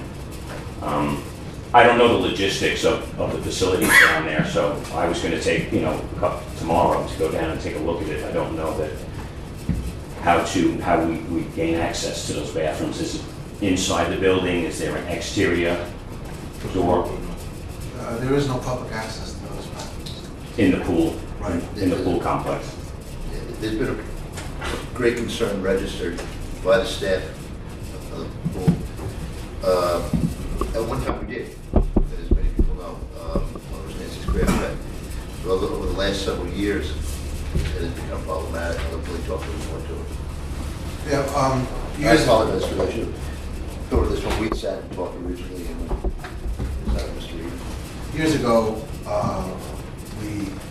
being that there's you have no flushable toilets in that facility, the Crab Shack, and no running public hot water. I believe you have hot water in the kitchen. We allowed Nancy's patrons to use the bathrooms in the old beach club. Well, the old beach club building, it's the same spot. And what she would do is she would walk with one of her employees, a patron that wanted to use the bathroom, over, and they would wait, she would wait for them, and then walk them back. Obviously, in today's time, maybe not so obviously, that's not something that I'm sure you're going to want to do, and certainly not something that in today's heightened security and our responsibilities to the patrons of the beach club, that we don't want to have people off the street walking into the bathrooms and using them. These are bathrooms that the swingers use to shower, that the mothers use to change their babies' diapers, that the fathers use to go with their son, and such forth. Another problem that we were having is that the health department required us as a beach club and as providing bathrooms for a food service, that not only did our bathrooms have to comply to a pool, non-skid surface, blah, blah, blah, blah, but our bathrooms had to comply to a food service. We would constantly be getting tickets for not having the hot water not being hot enough, for not having signs up saying employees have to wash their hands, for not having this, for everything that goes, I'm sure you know, you're from the industry, everything has to go along with a restaurant bathroom. So we were being written up quite a lot. It was unfair to our staff, and it's unfair to the residents who ultimately had to pay to have the bathrooms comply to an outside business's health department requirements. So that pretty much was the way it was when the beach club was open. Now, when the beach club wasn't open, say we closed for a rainy day, after hours, the contract the way it is now indicates that you were allowed to be open till 11, but I know that in your proposal you're supposed to be open till 8, which is 2 hours after the beach clubs. To the public, it's open till 6. There's special swims and lap lanes till 7, which we significantly drop our staff. That the possibility of you having to use the bathroom during the time that the beach club was closed is large. And things have also changed since the time of Nancy's. We now have computers, we have radios for the sailing program, we have an automated, I can go on and on, that we're not going to want to have people going in and using bathrooms.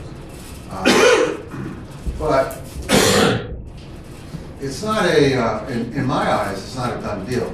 Fortunately, thanks to the trustees and to the money from the village residents, we have extended the sewers down to that area. So, the building is not a total loss, being that we can no longer use the bathrooms at the beach club. So that's something that somebody might want to work on. Are you speaking then of putting bathroom facilities within the crab shack itself? No, I wouldn't do that. What I would do as a trustee is encourage that we build a bathroom on the west side of the park. We spend money on porta labs for the mascot dock. And I think that it would be a win-win situation. But right now, the price, the bid went out for $5,000 for the season. We can't put a sink in for $5,000. So, maybe with some grants or some seed money or something, it's something that we're definitely going to want to do in the future.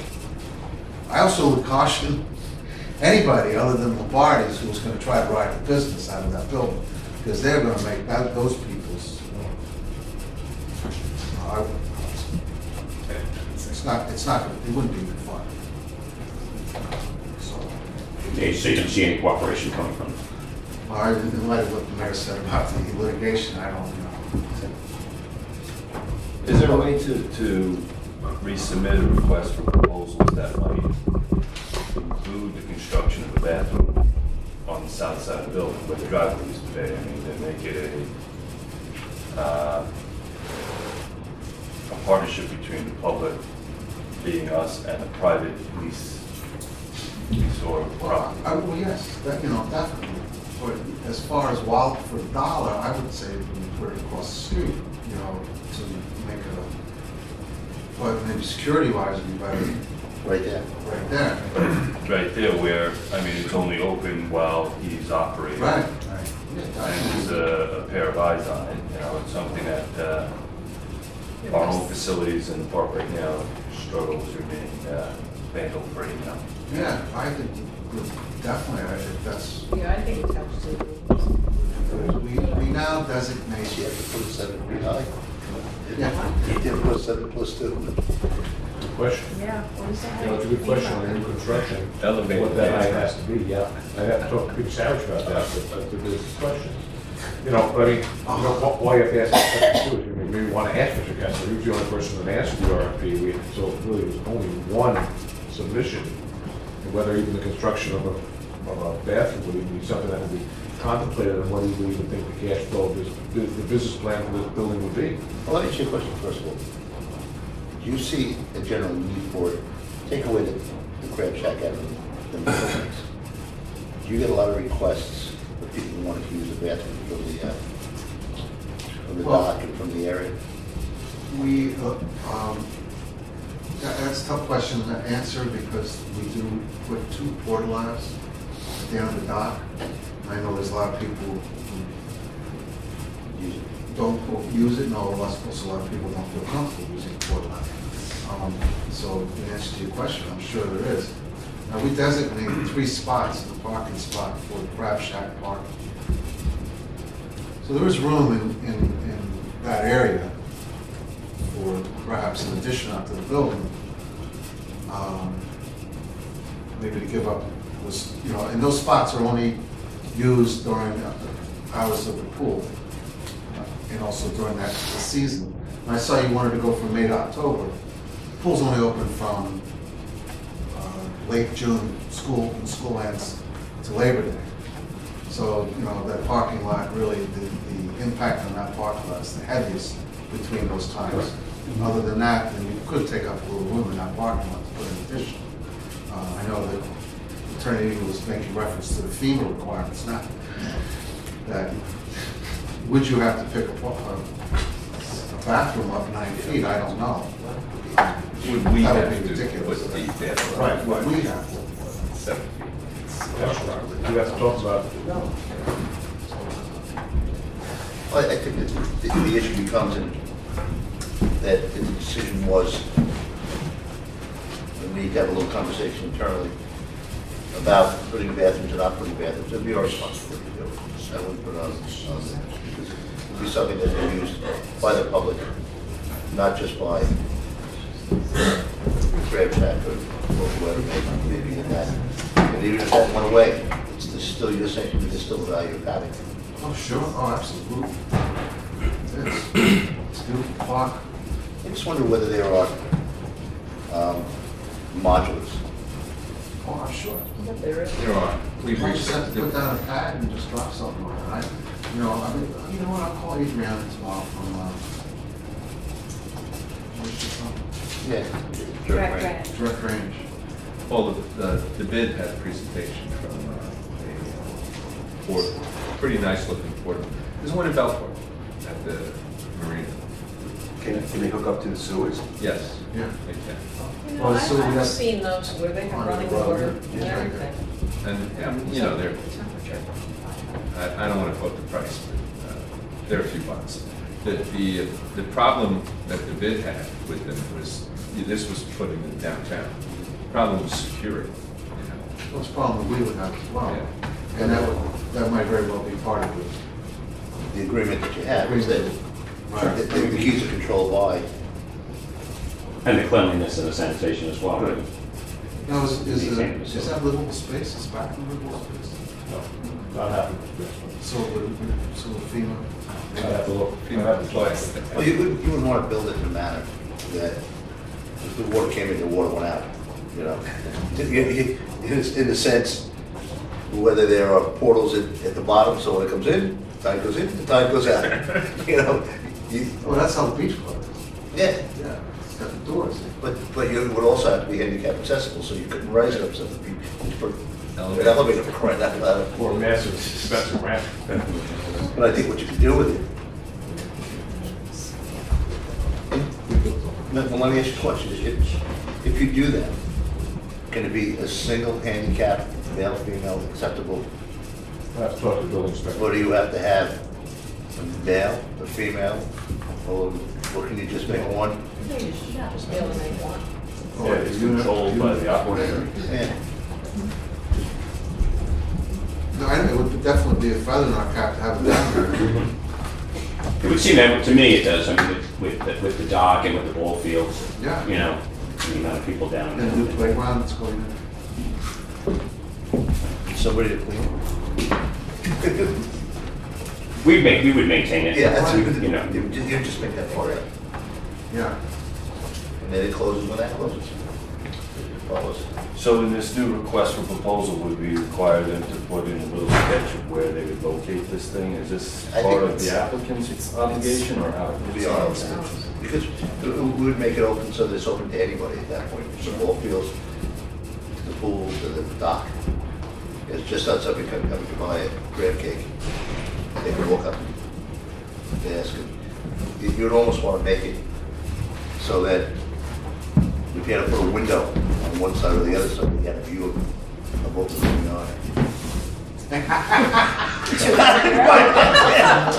Let's rephrase that. There's not the cameras anymore. We were gonna put surveillance cameras. Can you scratch that? And a Playboy. But, you know where the bench is right next to Marty's driveway? Yeah, that's a good idea.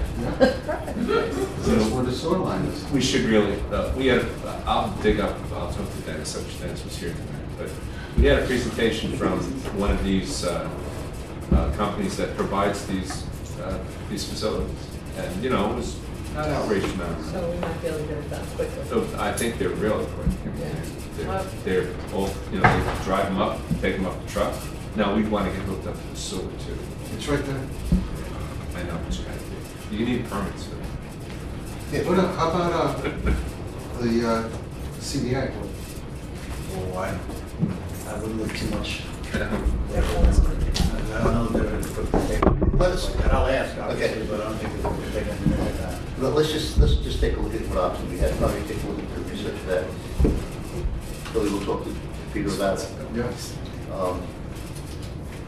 You only have one bidder anyway before you, so, I mean, Yeah. the board did this as a formality, didn't even need to do this, because it's really just leasing out its own property, which the village can do under state village law.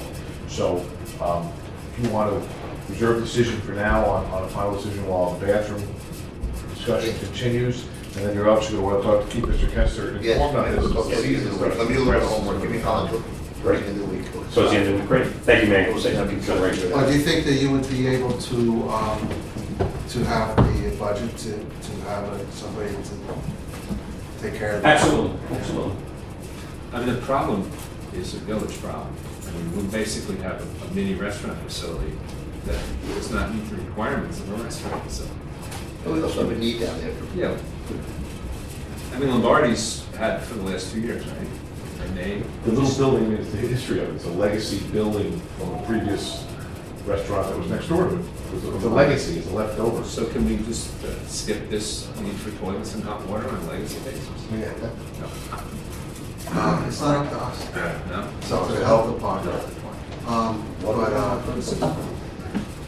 You know, the thing is that even though we have a building down there, and in all due respect, if we're only getting 5,000 a year out of it, then, you know, do we want to invest a huge amount of money into that area? Let's see what the huge amount of money is. There might be some ways around it. No, I would say, but a huge amount of money might be maintenance as well.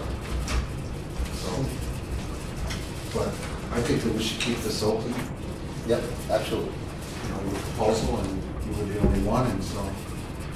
Great. So Appreciate once it. you touch touch base with them also. Right. Give you a chance. This 338 number's good? Correct, yes. Okay. Thank you very much. Thank you. I'm sorry about all the confusion on this thing. It's a different discussion you and I had early on, and it just doesn't came from here. Okay. So we made a motion, seconded it. Oh, sure. Did we get a second? Second. Second. Your motion. My motion. Okay. Okay, back to the agenda. I'm requesting approval to establish lawn cutting and yard maintenance fees for abandoned properties identified by the building department. I need to say what they are. Second. Second. Have these gone up? I think so. Yes. Costs $65 to take the trash out. As long as I have the floor, I just want to take the opportunity to just give a little outline of what building and housing does. This is a good story. First of all, building and housing issues permits for new construction, renovation, and plumbing to ensure that things that get built in the village are structurally appropriate and safe. The applicant submits a plan to the department for review, which is reviewed by a building inspector, which is really a little bit evaluated. If the plan meets code, it can fly through. I've done it myself. They were very helpful. They gave me some diagrams and so on. If it requires a variance, it goes to one of the planning board, zoning board, or the architectural review board. All new construction goes to the planning board. These people are Peter and Carol are generally very, very helpful. If you've ever had a need to deal with them. The second responsibility of building and housing is concerned with safety of housing and quality of life. So we have a bunch of housing inspectors who issue permits. They give notices of violation. They don't right away give a ticket. Their objective is compliance. So they'll tell somebody that you're not in compliance, fix it. If they don't fix it, they get a ticket and they end up on board. So only if you're sort of bucking the system, you end up paying the fee. Building and housing will issue about 500 building permits this year, and the village will get about $350,000. We're going to get about $500 from fines that have been levied, so a little over $800,000 of revenue, and the department costs about $342,000. So building and housing is a profit center. A bunch of good people, a nice service to the community, and they actually make a financial contribution to the community. That's it. Thank you. Good evening, everybody. Trustees. I just have a couple of quick things. I hope it wasn't on your agenda, Billy, the fundraiser for the community garden. Did you know about that? Yeah. Do you mind if I mention it? Do it. So the community garden is getting ready to kick off the season with a fundraiser on the 28th of this month, which I believe is this weekend, 2 o'clock in the afternoon, $20 at 89 North. So if you'd like to support the efforts of the community garden in their second year, it sounds like it's going to be a lot of fun. So on that note, I have a second fundraiser, the Plaza Cinema and Media Arts Center. I hope everybody here has been down to the Plaza Cinema and Media Arts Center. They really make a substantial contribution to the community. If you see the people that attend the films, they come from all over the South Shore of Long Island to view the films and then dine in our village and walk around in our village, and I think it's a very big contribution. But they're in a situation now where they've been mandated, all movie studios have been mandated to switch over to a system called Digital Cinema Initiative. All cinemas, regardless of size, commercial or art house, have to convert by the end of 2013 to an industry standard digital projector capable of reading digital copies of films. And the Plaza Cinema does not have this system at this time.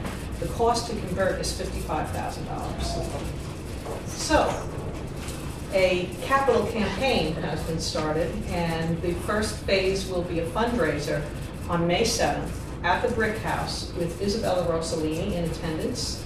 She will be screening doing an exclusive pre-launch screening of her latest short film called Mamas. And dinner is also included. It's $125 for a ticket, and it's on Tuesday, May 7th, 6:30 to 9:30 p.m. So if anybody's interested in attending, you can go on their website, or afterwards I can make copies for anybody who's interested. But that's what's happening. They'll accept any and all donations, and it sounds like it'll be a good evening, and hopefully they'll be able to raise some money in short order. And that was all I have to. No other fundraisers? No other fundraisers right now. No, okay. I'm working on one for Patchogue Arts Council. I'm waiting for Bill to talk about his fundraiser. You start out with a fundraiser, Bill, we're on that. All right, let me see if I can find a fundraiser in my thing. Oh, yes. This Friday night at the Harbor Crab at 6 o'clock. Actually, Gail started out with her fundraiser, so she had the first She one. got the first fundraiser? Yeah, she did. Yep. I always have. You get a t-shirt? No, did you get a t-shirt with this one? Oh, boy, okay. I'll start with a t-shirt. The t-shirt is going to have the winning drawing of the pirate ship playground. Is there an Asian option? Yes, there is an Asian auction. I know, because I had to do all the baskets. So, I wish I got saved, so we're in good shape. All right. Request approval to hold the annual Memorial Day Parade on Monday, May 27th, starting at 11 a.m. No charge. Second. Favor? Aye. Oh, this is interesting. Request approval for the Patchogue Fire Department to organize a May cleanup on Saturday, May 4th, starting at 8 a.m. We have a pretty big problem of objects that were left in the water in front of the beach club from a hurricane. So Maria thought, she called Joe Perry, and Joe's going to have their dive team along with 3 other local fire departments go into the water to clean them out. They're submerged, and so I thought that was a great idea. There's been a couple of things that have been there for a couple of years too. I know it's a sailing program hits them occasionally at low tide, so hopefully we can grab them out as well. How many guys are they going to be there? I don't know. Joe, call me, see if I can round up breakfast or lunch for these guys or something. Let's have a fundraiser. So they're home making peanut butter and jelly sandwiches for the next 2 weeks. You are out. What is Johnny? He wants to feed these guys. Oh, Joe Perry? Yeah. We'll take care of that. Okay. Talk to him. I will. Doesn't sound like I did something. I'll do that. Okay, Motion second? Second. All in favor?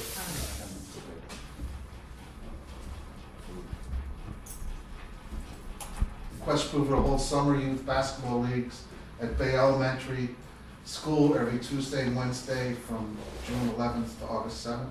Motion. Second. All in favor? Okay. Request approval to hold the annual spring cleanup at Shorefront Park on Saturday, May 18th, starting at 10. This is with the town as well. Yeah, what happened? Didn't the town was due in April? What? I was wondering. This is back. this is the town. That's the same day as the All in town. favor?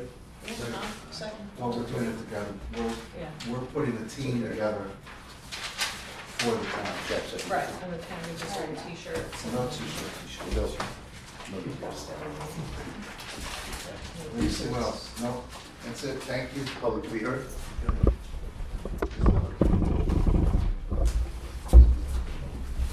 Oh, on the princess. Josephine Miller, 276 West Avenue. I'm still back with the taxi issue. Okay. You made, Attorney Egan, you made the point that if you stayed with 10%, somebody who had a fleet of 50 would only have to change, and that's a good point. But one size doesn't have to fit all. It could be, if you have a fleet of 10 to 20, it could be 10%, 20 to 40, the percentage could go up, and then 50, you know, it could really be proportioned. So that sounds to me like that way the little guy doesn't get hurt. you know, like a ratio compared to the size of your fleet. Right. Just a suggestion. Good idea. Motions, any other comments?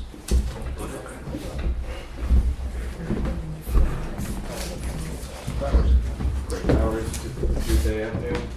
My question is with Level J as a consultant. Has the village looked at possibly another consultant for parking-related issues? Yeah. No, we really haven't. No, because we've been using it for a number of years. Yeah, he's been consultant for a number of years on this project and other projects in the village. Well, with the bid study that Level G did, the parking study, I find it maybe a little flawed. What do you find a little flawed? Well, I don't think they really accounted for the use of the commercial space. How are you a parking specialist?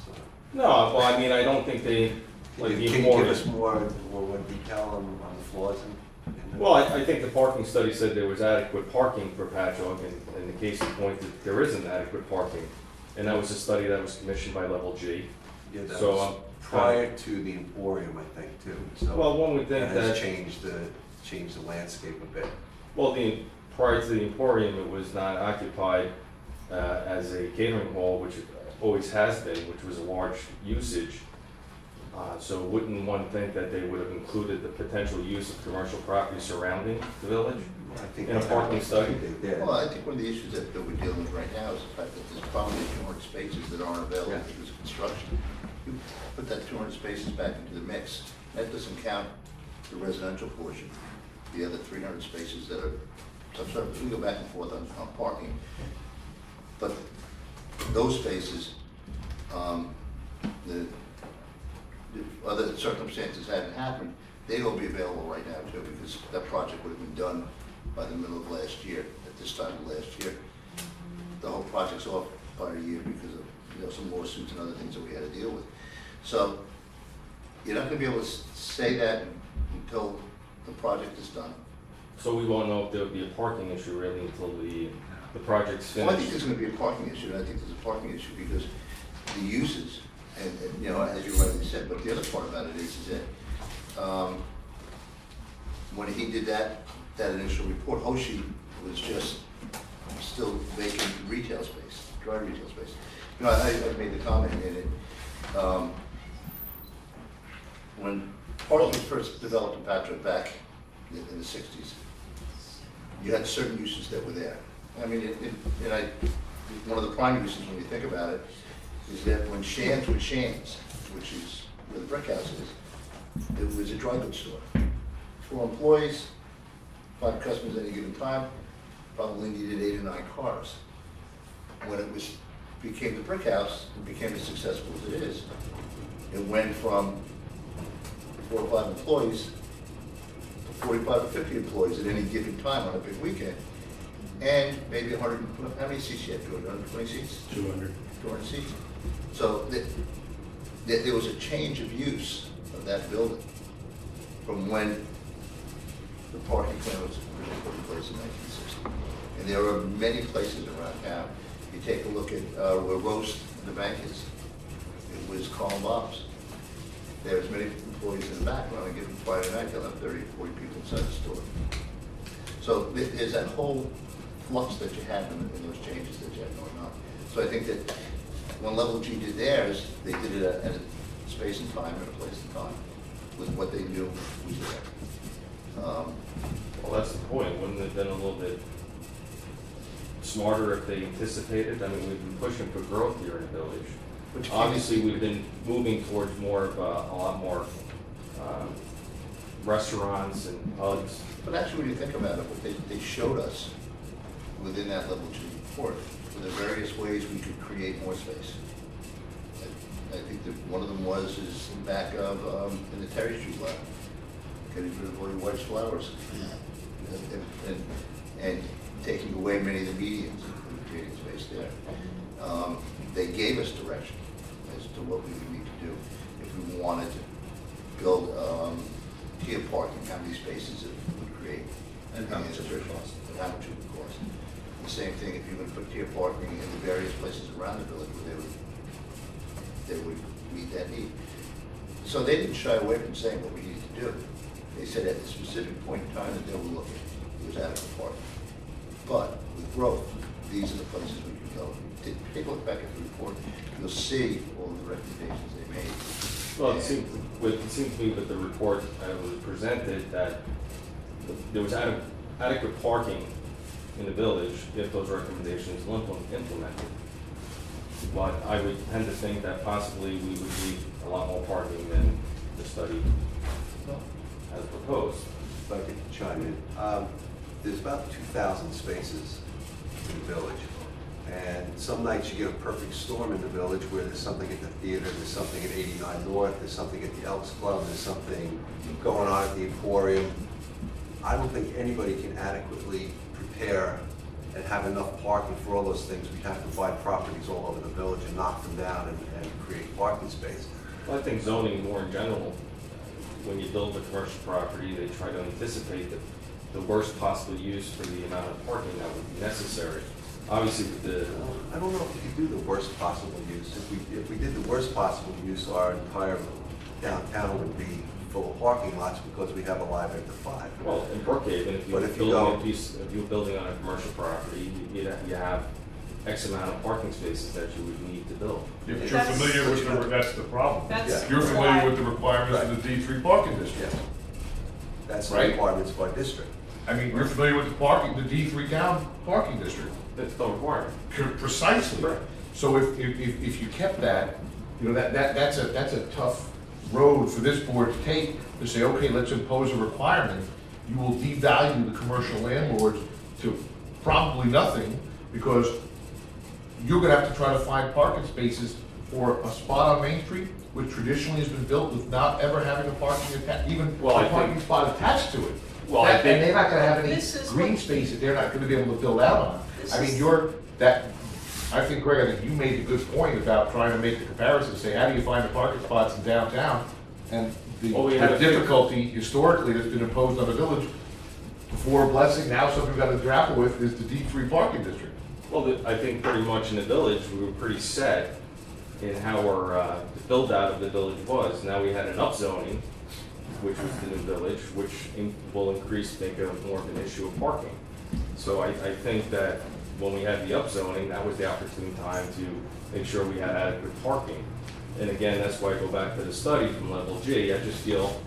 I think at this point in time, as Paul mentioned before, you know, in a time when you're having a tremendous amount of construction going on in the village, for instance, what's going on at the Four Corners, we've lost, I mean, how many parking spaces? Just on Main Street alone. Just on Main Street alone, 200 spaces, or plus you have all the construction guys coming in and parking, and, you know, taking up a lot of spaces, which is just good. Yeah, obviously there's a large loss there. And But- level 3 took that into account. Yeah, and all because that's if been those taken were into there. consideration. And also, if you, one night you go around and you see parking spaces, no parking in Church Street lot, for instance, you go over to Perry Street lot, and there's a lot of spaces in there. So it's one of those things that I think our wayfinding sign initiative is gonna help out, because it's gonna show people that you don't, that's not the only parking space in town. You can spread out. What I noticed that people are now starting to learn, like, I can't park right where I want to park, so I'm going to park over here and walk. I think what we have to do is, once the Four Corners is complete, and we see, do we have a parking issue? I mean, we could all speculate that, well, there's going to be no parking. Okay, a lot of people are doing that. But until that is complete, we don't really know don't for have sure. We don't know for sure if the village in 2 years can explode Right. with new businesses, new stores, new restaurants, do this and do that, that we're gonna have to look at purchasing properties to make those parking So the lots. best course would be to wait till the build out of New Village is finished to see what kind of. I would consider that probably the best plan, is to see what this brings. Now, we know what they're gonna bring just by the numbers that we worked with. Right. But it's not gonna just be the Four Corners project.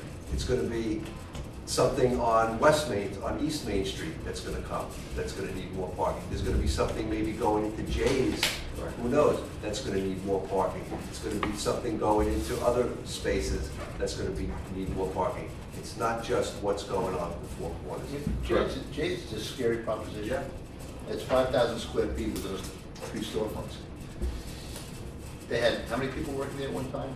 6, 7 people tops? And half dozen customers at any given time? And that becomes something greater than that, which it will. Then we're looking again. Yes, especially we move towards more restaurants and. More restaurants, you know, those. So would it be smarter then to wait for the parking meters until the construction is finished? No, because not only it's a good idea, it's a revenue generator for the village. And then that revenue that we generate through parking meters can be used to purchase properties to create more parking. Okay, Surface parking. I was just confused. I thought you were saying that possibly we wouldn't have a parking problem. We should wait to see after the construction. No, the parking meters is not part of is not a solution to a parking problem.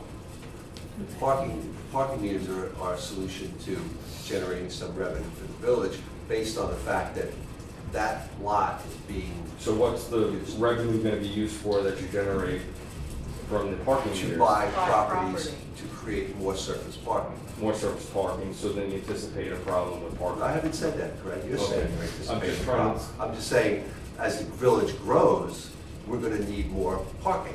Like the Church Street lot, it would be great to have a I'm bigger just lot trying to there. follow your logic. At one point, you're saying that you would wait and see. Yes. To see if we have a parking issue after we gain back those 200 spots. So then I just don't understand why you would go forth with parking meters. Because it's not, it's. If we might not have a problem with parking. What you're trying to do is you're trying to twist it a little bit. The issue is that you go into that parking lot, you go down Main Street, on a Thursday and Friday night, okay? Can you find a parking space on Main Street? It's very hard. I just go to my building. Well, you go to your building, you're lucky, you have a building yet. But the amount of people from out of town who are coming into the village, okay, and are taking up parking spaces. Now, those parking spaces are, quote, free, but they're not free. They have to be maintained, the street has to be clean, the lights have to be put on, the parking lots have to be cleaned. Yeah, hence the tax dollars that are generated. That's right, and it's your tax dollar that's paying for that. So you go back there and you see all these people filling our parking lots, we can generate revenue from that. And it would go to not only buying parking, more space for parking, but enforcement. We could spend more money on having public safety out there. So it's not a solution to a anticipated problem. It's a opportunity for us to generate revenue to use to better the downtown area. Because if things go the way they're going, with all the things that I hear and that we hear about new restaurants and new stores and new retail and new things like that, the village is going to grow. The whole business, you have the problem you talk about, we need to solve. So that means, Jack has always said a parking problem is empty spaces, not full spaces. Well, it's always easier to figure out where to put them than how to get them. So if I can figure out where to put them, I always can figure out, because the tough job is how to get people to come in. Well, my big fear is with the parking meters is driving out what little office space that we do have. That's why, when we talk about the spaces, we're talking about not starting until 5 o'clock in the afternoon. Right. Late in the afternoon. And they have places for employees to park. Right, and that's part of what you use a level G for. What experiences do you have in different places, in different communities around the region? And how do they deal with people? I got a call from Mike Romeo from the insurance union savings bank. Same kind of question. How are we doing? That's what the conversation Jack had, the question Jerry had in terms of that. Is how are we going to deal with those? Whether it's a sticker, whether every business gets, like we do with people when they have a party, something your employees can put on a dashboard. Put a way to make the employees immune from it, or creating parking a little bit farther distance down, but free parking for them, that for employees only. And then if you're not an employee in there, you're going to get taken. You know, so that type of thing. I think that those are some of the things that we really have to look at very clearly. And some of that may mean for that employee parking is to pick up a piece of property on Church Street, for argument's sake, for an employee. So you say to the employees, we value you. We understand that before you go to work, when you're done going to work, you're probably going someplace in the village to shop or have something to eat. Because you are an employee, we value you, give them the space. George, how many employees do you have over there at any given time on a busy Friday? We have 40 employees. I mean, that's huge. That's a huge number that we need to find space for. And even if the Four Corners wasn't being developed into what it is, all right, if you had the same amount of parking spaces in that place, and you had a major retailer come into the old Sweezy's building, we'd be having this discussion. Oh, that's what I was gonna say, was interesting enough, was the pre-existing use of those buildings. If we got spoiled by having them empty for so long, that I did the math on all the square footage of that area, excluding Wedgewood, you know, it was that if those buildings were used at their capacity, if we had sold those buildings individually, and like Jack said, one All those would be office use at right, that and time. they would and retail. require 1,100 parking spots based on the square foot. Well, I guess the best usage for the commercial district is to have a good balance of office, retail, and restaurants, Right. so the spaces. But like I said, that we, you know, I really have gotten away with it. I think for the time being, you know, Jack mentioned how many parking spaces they found that we do have in the village. And I think what we're gonna find when they put the meters is that a lot of the lots towards the east end of town, people are gonna start using those more, rather than drive around on Main Street or park, you know, curbside and really kind of fill up that west end Well, of town. wouldn't they do that anyway, just if they didn't find the spot generally, maybe just a signing program? I'm not too sure. Well, Not there's- necessarily, because that was one of the emphases of what level G's. Well, is how far will, Level G. how far will people walk? Well, the new Because he signage, included the spots behind Burlington, behind the river. And a business on Main Street wants me to park, you know, in Terry Street and go have dinner and barbecues, because I'm gonna walk by Irish Cross Village and Collins Shop and I start noticing, if I'm out of town, you start seeing business. That's really what you want. And you want people to have to walk 2 blocks, you know. so the meters would be more likely to push people to park at a I different think, I mean, line. I'm finding now, Or even the way maybe that the the issue signage. is now with the parking, I mean, I find when I go, I just park, I go straight to Terry Street, I just park my car there and walk out and bother trying to hunt around. Well, some people will want to walk further, and some people will want to pay money. Don't think we Exactly. could anticipate Exactly. who's going to walk. I'll walk. Well, hopefully residents won't. I think also it's, as Paul said, it's a good problem to have for downtown. Right. Is that we may need more parking because we have that many more people in here. And once, you know, you have the apartments on Four Corners and Claire Rose, hopefully a lot of those people will be parking their cars for the evening and walking down Main Street to shop and to go to stores and to have dinner and, you know, bring more money into the village. Just like all the people from out of town who are coming in are feeding, you know, the economy of the village. It's not a bad thing. Not bad. My second comment is, I think it's great to have, encourage greener vehicles.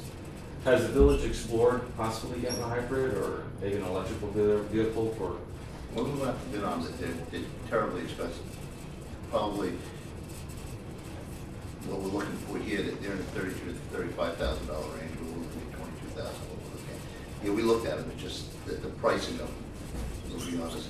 It's that, because I have a hybrid SUV, I just didn't realize the price difference was that much. But What did yours cost?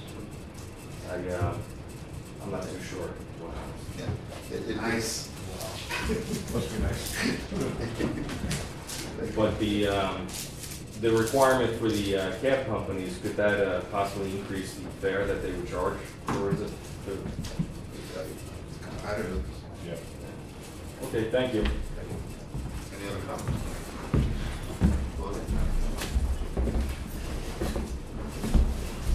It's cold in here. John Bojack, get nice and late.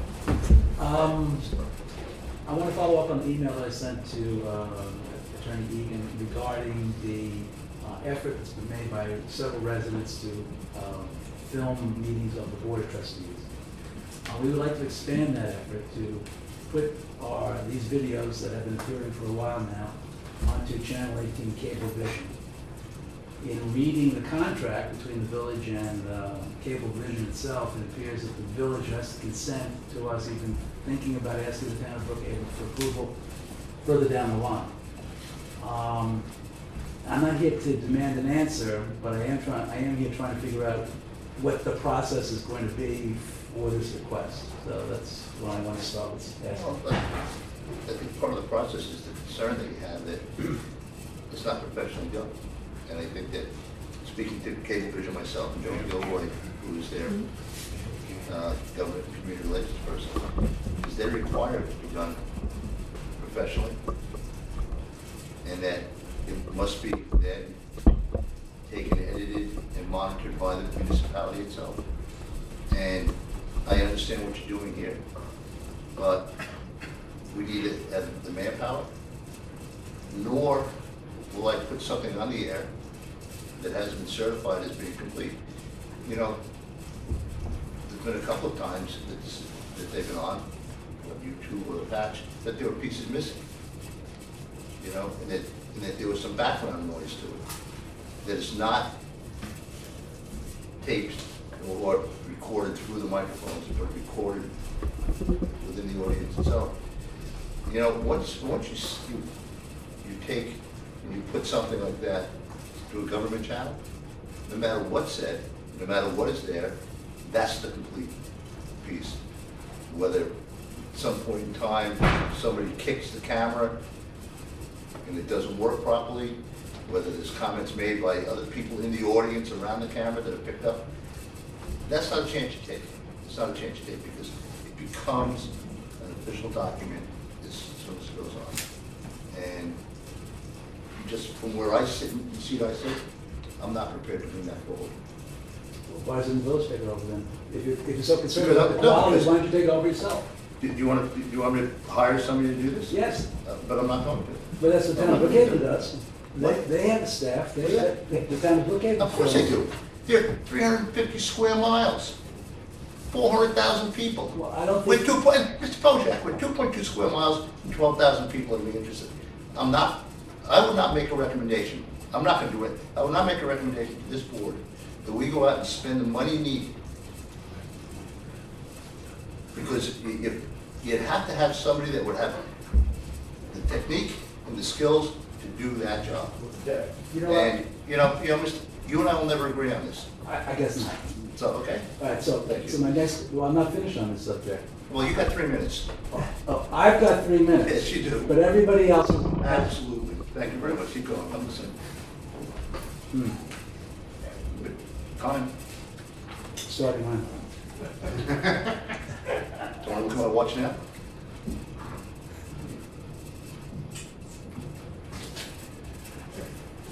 Mr. Egan, if this went to a referendum, could it go to a referendum? Could the people of Patchogue Village vote on this issue?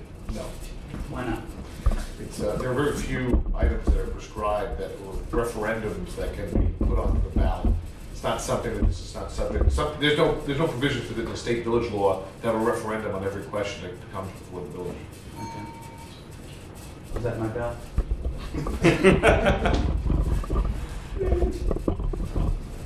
All right, I have to admit, I find your position troubling. I think we are offering good service to the public. We'll have to continue it upon ourselves. You're doing it. And I haven't said a word about it. This is the first time that the concern has arisen. And I have a concern about it, how it's done, how it's presented, how it's put out there, and the perception of the public. Right, well, And the cost to do it. fine, but there are 7 elected officials here. Right, and somebody brings One it up. or 2 of them could actually ask a resolution They could. from the board, correct? Then why don't you then lobby somebody on this board to do that? Well, that's why I came to start. This is a process. I'm trying I to know. understand the process And that's the going to be process used. is that over the next couple of weeks, you speak to Jack, you speak to Jerry, you speak to Joe, you speak to Billy, you speak to Tom. If one of them want to bring it up as part of a discussion, have a public hearing on it, they can do that. And that is the right that you have.